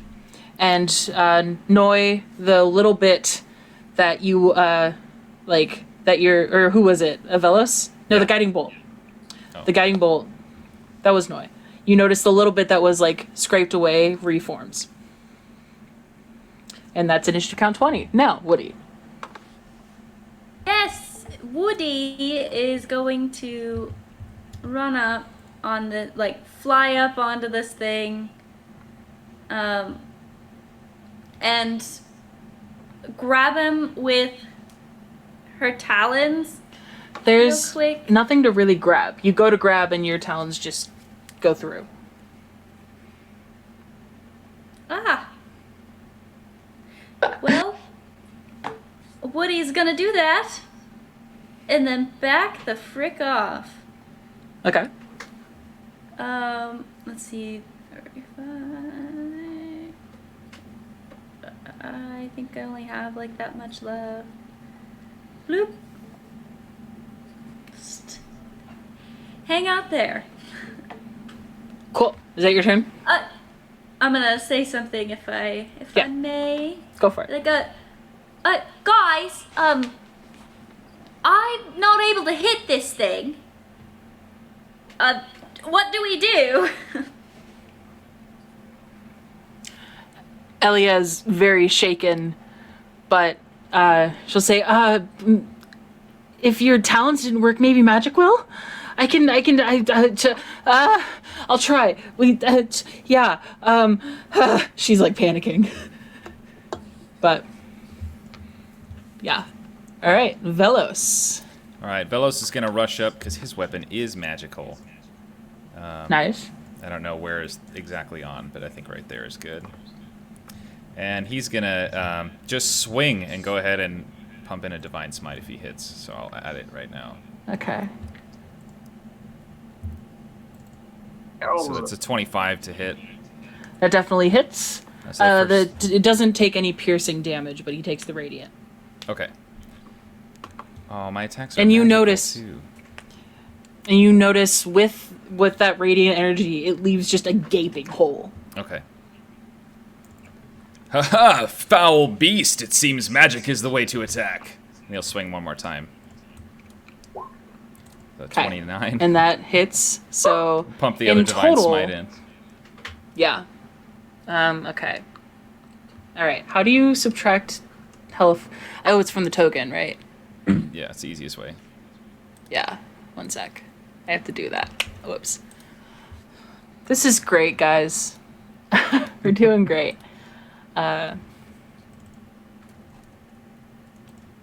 Okay. Minus. Okay. That's a good bit of damage. And anything else with your turn? Hey, no, he's just standing there ready to fight. Great. Dot. Dot is not liking the crystals that zapped him, so he's gonna kind of look around, and then I guess the one closest to him is the one down here. So he's gonna cast Magi's Missile, I and swear. Roll a So- d20. roll just a d20. Yeah. 1d20. 8. Great. It was more to see if it was a natural one.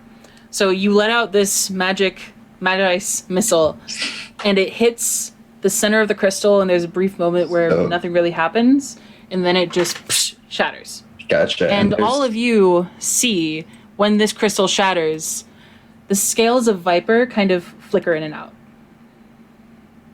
And so there's 3 of them. I'm just gonna say he launched all 3 of them at that one because he didn't think it was great. But Yeah. Yeah. Okay. Yeah, so it is very much definitely destroyed, and you all see Viper's scales start to kind of flicker in and out. Now, with melee weapons, an 18 or higher on a normal d20 will hit. You roll the attack, and if it hits the AC, you roll the d20. Cool. Is that your turn? Mm-hmm. Cool. Noi! So did Dot just destroy the piece that was in? What? He destroyed this crystal that I will get rid of. Right? This one? yeah, the bottom one. Yeah. So there are 3 crystals remaining. Okay. And sorry, I'm reorienting myself. These things happened when that piece was plugged into the system, or You just noticed there are 4 crystals, and you noticed that when you took the necrotic, when they pulsed, you took damage and Vipor healed. okay. That's I what you mean the piece that Oh, the talisman. Talia. Yes. Sorry, I can't Yeah. remember the word talisman. Yeah, she put it into the lectern, and for a second you saw this golden dragon, but then it gets slammed down and Vipor appears. Okay. And that talisman is where on It this got map? knocked out. Okay. The lectern is right here. It got knocked out of place, and it's somewhere on the floor. By the other around piece. here. Okay. I'm back here. Then I'm not going to do that other thing. And I'll instead continue running after. This way Okay. a little bit. And then, let's see here.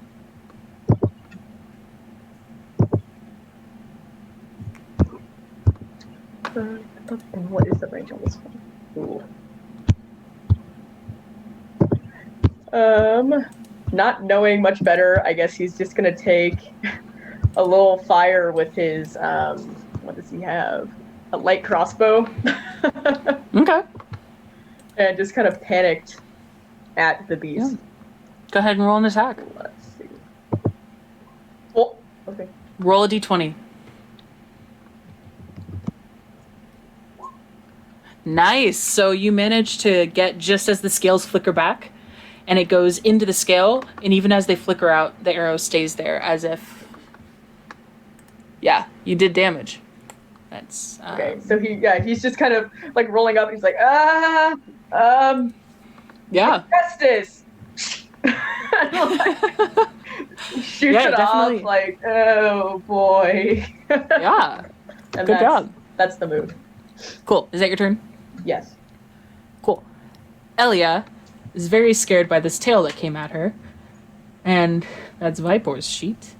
Where is Elia's sheet? Here's Elia's sheet. And she is gonna... I'm not used to playing this class. She's gonna try and guiding bolt the boy. And the 25 definitely hits. And I don't know why damage isn't auto-rolled. I'll fix that in a second. Guiding bolt. You have to Nice. go into the little settings tab. Yeah. And he takes a good bit. And you notice literally as this like guiding bolt goes through, it leaves like a hole in its chest. Didn't roll. And that's a good bit of damage. I think that's the to hit. Yeah, that's the you just did to hit twice. Oh. What? That's not right. Yeah, you have to go to the settings and then turn it on. Well, I was ready for it to do damage. It's fine. Okay. Well, let's say I'd love for it to there it take is. damage right now. Well, there we go. There you go. Perfect. So 22. Okay. It's the same applies, where it literally leaves a gaping hole. I guess it'd be 12, but Yeah, and it's radiant, so actually...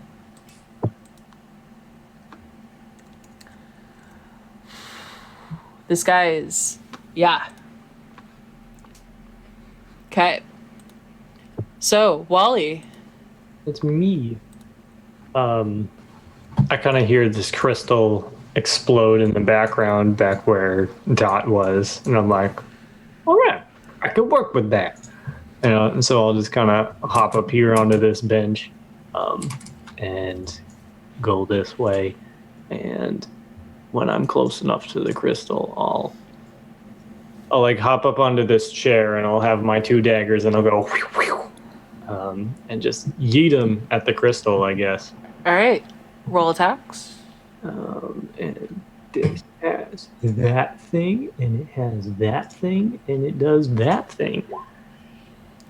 Nice. Cool. So this crystal, there's also a moment where nothing happens and then it shatters. And Viper almost has like a reaction. Like you can't tell what the reaction is, but there's just a feeling. You know? So then, for my bonus action, since daggers are light weapons, I'll throw 2 more daggers, which makes dagger.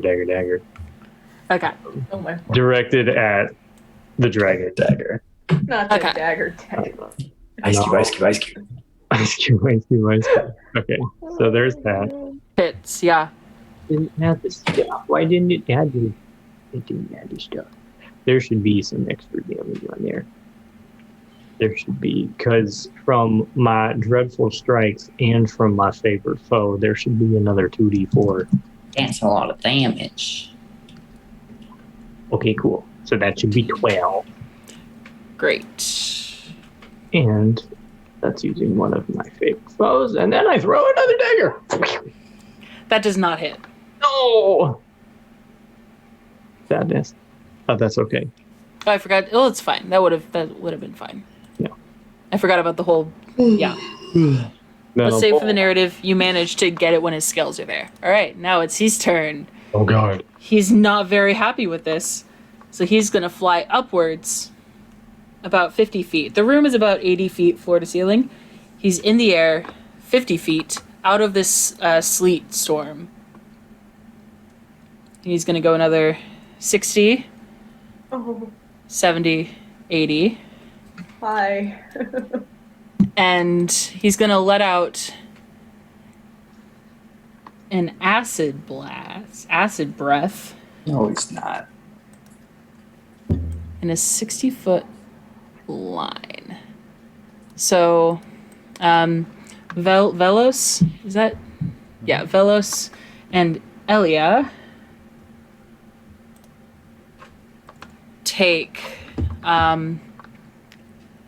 have to make a dexterity saving throw. So Elia will make a dexterity saving throw. Nice, and you both save. So you take... It should just be the 7, though, right? Does Elia just have perpetual advantage? Or did you? Oh, yes. She does. Which can be answered in-game. That's... You only take half damage. Where is it? There we go. 12 damage to both of them.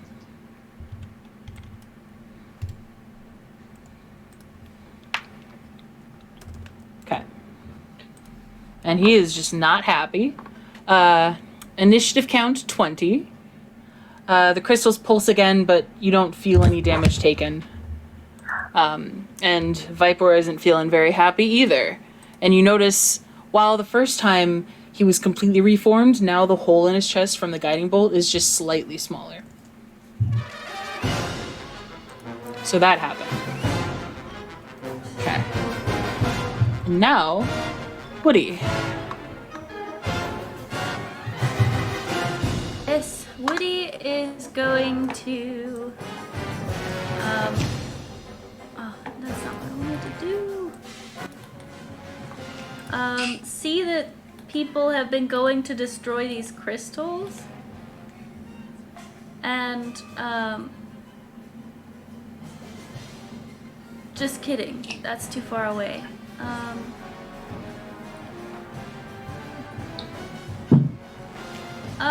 Woody's gonna go and attack this guy again. He's 50 feet in the air. Oh, 50 feet in the air. Okay. Woody's gonna fly over to the crystal and smack it real good. Great. Roll an attack. Roll a d20.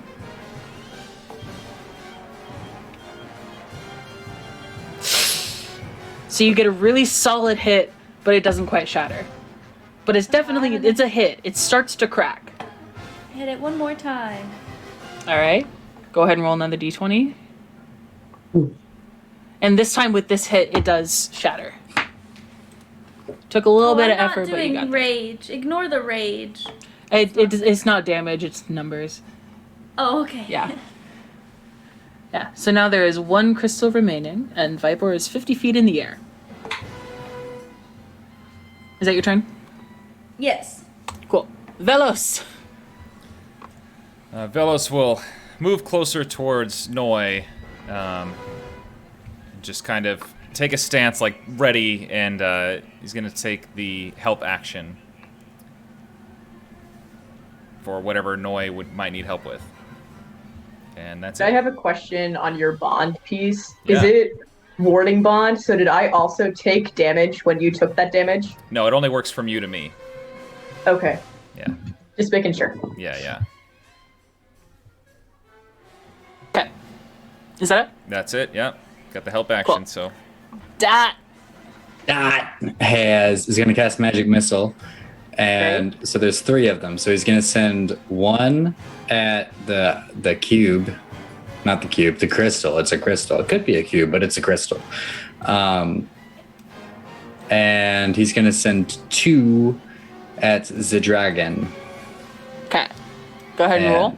So... Is the first one at the... Yeah. And so it just auto hits, but it's like 4 damage. So... Yeah. So it does... Shoo! And then he's going to send 2 at the dragon. 1, 2. So 6 damage to dragon if it takes force damage. Well, it's a magical attack. Yeah. So it does. Cool. And then he's going to kind of look up at the dragon. Be like, well, you're really big.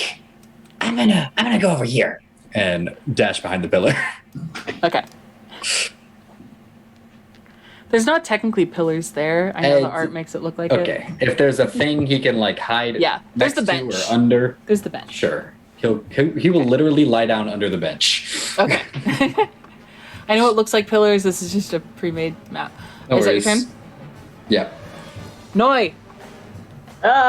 Okay.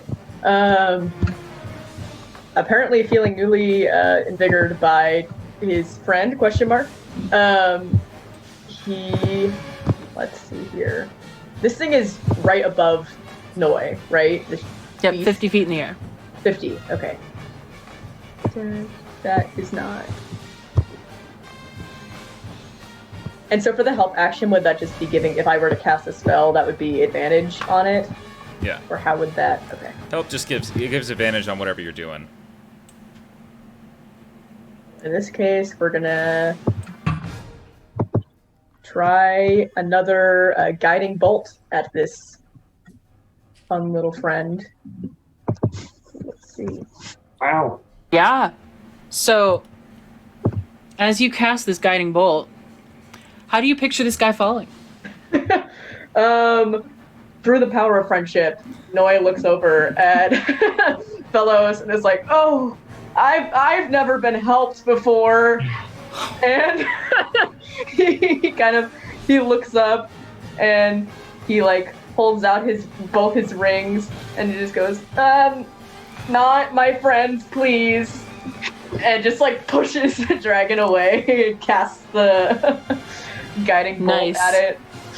So the bolt, there was already a hole in his chest this way. The bolt comes up through it, and just kind of where you imagine a heart would be is just an empty void.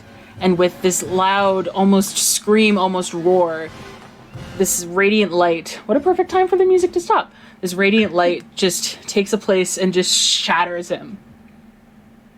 And the crystal with it. Well, the crystals are all destroyed. But they would have destroyed the crystal with it. And you have defeated Vipor. Cousin of Vapor Rub. So, with that, I'm going to get some music going again. Some sounds. After that moment, he's gone. Elia kind of steps forward this way. Like, is everyone okay? None better, but yeah. She'll peek his head out from under the bench. Yeah, I'm fine. If I knew what we were getting into, I would have given you more warning. I'm sorry about that. But hopefully this isn't just some cycle, right? And she's gonna do a mass healing word on, we'll say, everybody. So everyone takes 7 healing damage. Ow! And I feel so much better. she comes back, picks up the hurt talisman. so good. The talisman, when Vipor came out, the talisman flew off the pedestal. And she picks it up. And she looks at you all. And looks back at the talisman. And looks at the pedestal. And walks up. And tries once again to place it. And this time, a beautiful radiant light starts glowing. And glowing. And glowing. Until you all see the same snout pull out very slowly and carefully to the face of a dragon, this beautiful gold and white dragon. And he takes to the air, and his wings spread like someone waking up after a long night's rest. And he kind of takes a quick lap, like he's flying, but also swimming, but also not moving at all.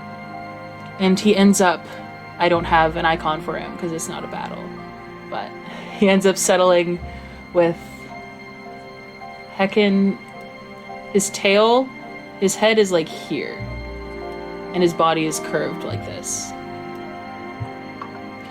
And you see, as he lands, that one eye is an entire galaxy, and the other eye is pure white.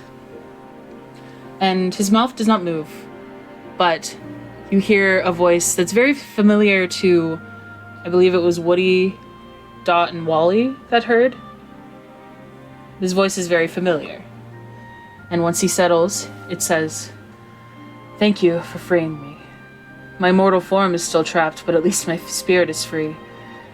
May I ask, Why have you come here? Why have you freed me to mock the condition of my library? And he turns back to see Elia. And turns back to all of you. I see Satreya has brought you here. My name is Labalasenerith. I am a faithful servant of Mother Gaia. This was once a grand lecture hall in my library.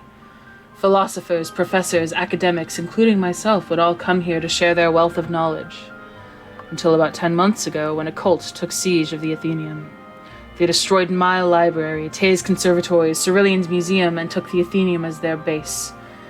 They killed every single student and scholar, except for the 3 they tucked away. Those 3 are the only ones who remember our existence. Satreya here is the keeper of this library. Your work has begun and it is not finished.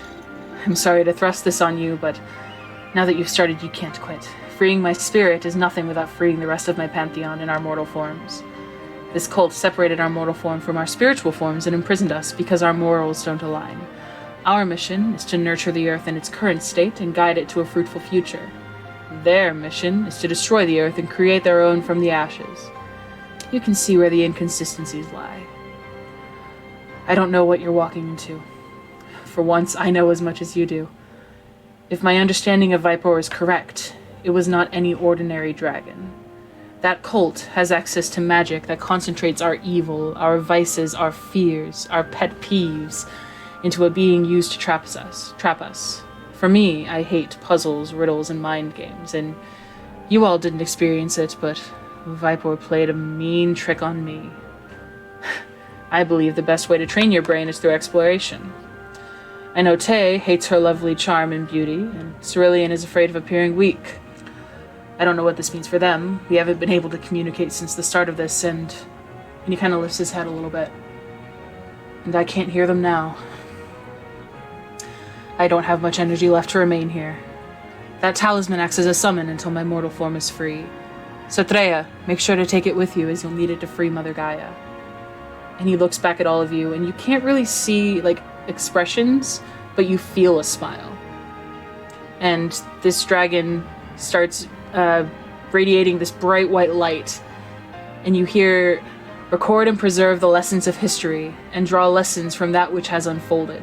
And as you're nearly blinded, you hear almost a chorus of voices join him in saying, in the end, the sun always sets before the next day dawns anew. And this bright light settles, and the music fades magically. And you are left with just the talisman in the pedestal. And Elia is staring in shock, and everyone gains +1 to wisdom saving throws. Ooh. Oh, I choke on spit forever? Yeah. There's a way that we can do that. It's under the settings tab. Yeah. Yep. Elia It's is on just the settings tab. And then in the very middle, there's save options. And you're going to change wisdom from 0 to a 1. To a 1, not to 10, like I did on accident. I almost did that too. +10 to save. We get it. Yes. Y'all are known in this town. We get it, Mr. We heard Fish it. so this wood elf is standing there shocked, and she turns around and takes the talisman out, and she's just standing there. And the room goes silent. And I will clear these drawings. Wait, so you're, and she'll point at Elia? The wood elf? You knew her as Elia. Elia, and be like, you're Zithreya. She takes a deep breath. I have not once told you a lie.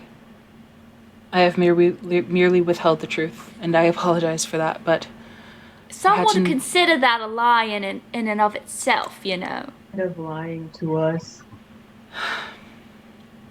I don't see I had the to- problem with it. I do that all the time. I had to know I could trust you, and if you were members of the cult, you wouldn't have freed him. So now I can be fully truthful. My name is Satreya Rabadir. I am a scholar of the Athenaeum and keeper of the Fernsworth Library. I am what you might call a librarian. I've been studying with the Athenaeum. I know, Jevin, I'm sorry. I've been studying with the Athenaeum for most of my life. And this place is very important to me. I didn't want to lie to you, but the cultists made it very clear that a scholar of the Athenaeum would not survive if they were found out. So I had to hide. But now he's free and we have a chance. And she's looking at her hands. Right, I'm not mad. I'm just pointing out a fact. Also, just curious. Do we know anything else about these cultists? Aside from, I guess we know much, but I don't know anything other than the fact that they want to destroy everything and then make their own thing. And you in this cult's religion, whatever you'd call it, wants to nourish the earth instead? Precisely.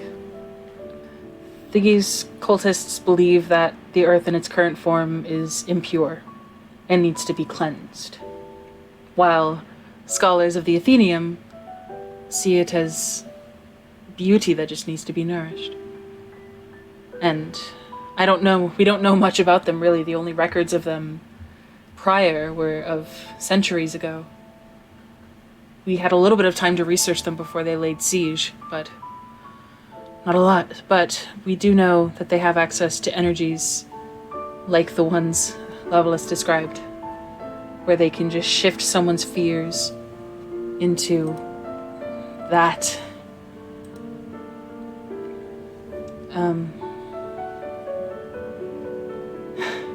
Yeah.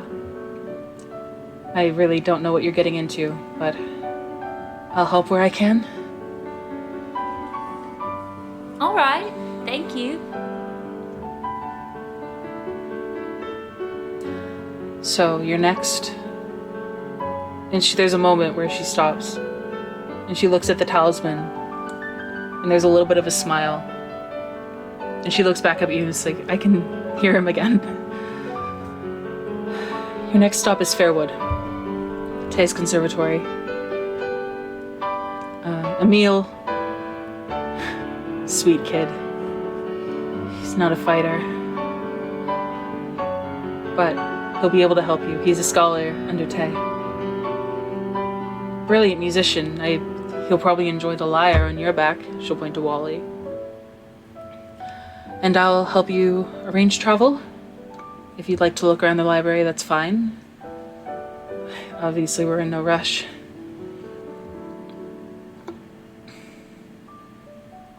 Do you have letters here or just books? I'm sure we have some sort of historical documentation in the form of letters. I could try and find some. You I know, just prefer reading letters. some might say, Noi, that all books are full of letters. Well, you're kind of right. That's not really what I meant. But I guess you're right. Do you want your ring back? Yes. Give you back your ring. I'll take it real quick. Yeah. Still very, skeptical and just, Are you still injured, fellows? I have a few scrapes here and there, but I can handle it myself. And he'll place his hand on his chest, and you see this kind of bright, radiant light fill, and the wounds close. He's going to use Lay on Hands. Oh, okay.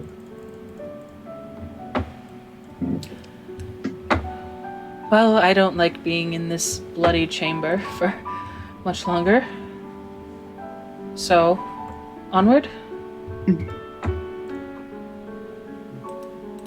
And y'all head back through all of the places, unless there's anywhere you'd like to explore. Just back out of the lecture hall area.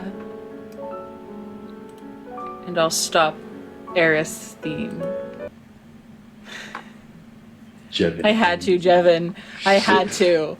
It like totally took me out of the moment partially, but it's I'm also sorry. very, like, yeah, like She's- I felt the emotion, but I was also like, Yeah.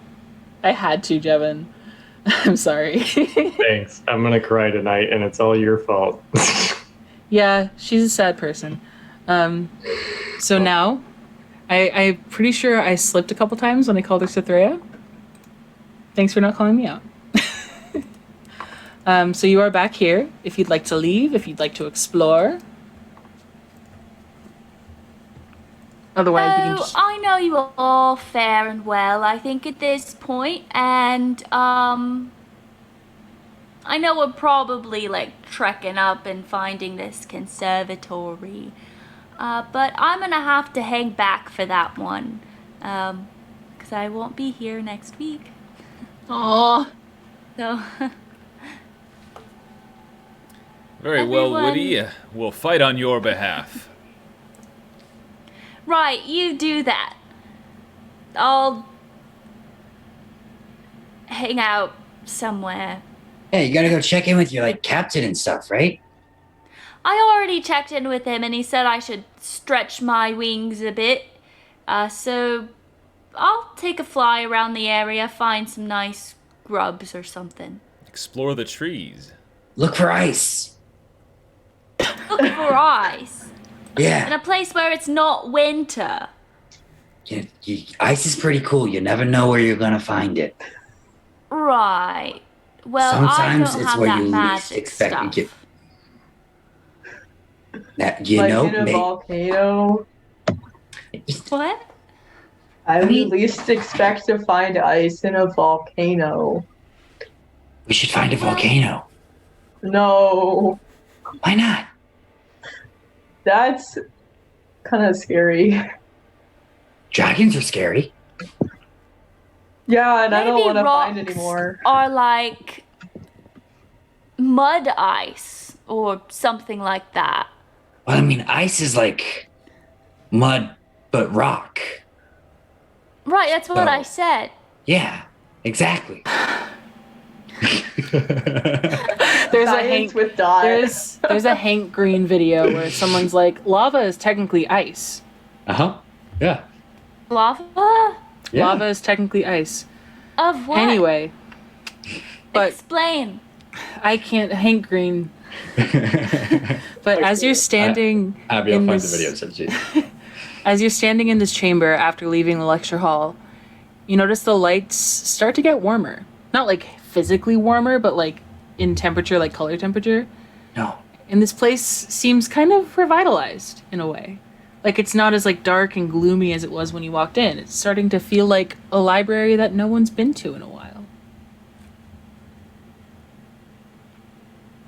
So would you like to... Are we just heading out? Woody's heading out. Cool. So you'll all go back the way you came in, through the desolate mountains, through Goblins Hoard, and it's probably like, it's early evening by now. Like there's enough time to make it back to Fernsworth, but it will be just like midnight when you get there. If you want to make the trek. Noi, Dot, which one of you is creating a, what did you call it, Wally, a ball? Yeah, 2 balls. Yeah, do we want to do 2? It's like double the room. But Kind then of. we're kind of split up. You know, aren't we Well, supposed we can to like be- overlap it and stuff, right?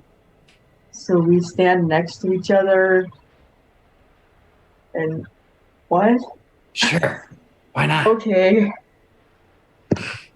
I do have to head, Cythrea's.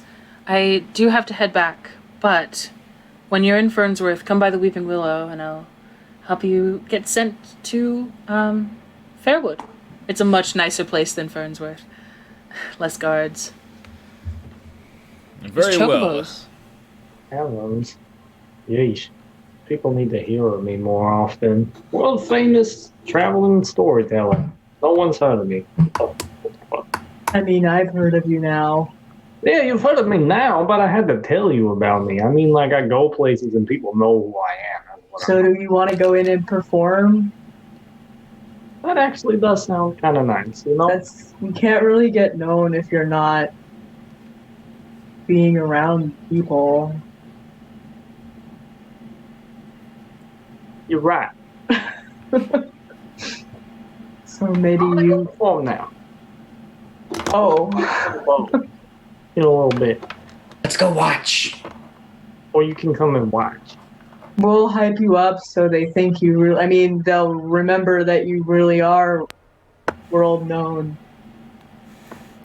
I like to watch. I'll make a sign. And you've always got a spot on the stage in the Weeping Willow. Great. I'm glad to hear it. They're super nice there. Yeah.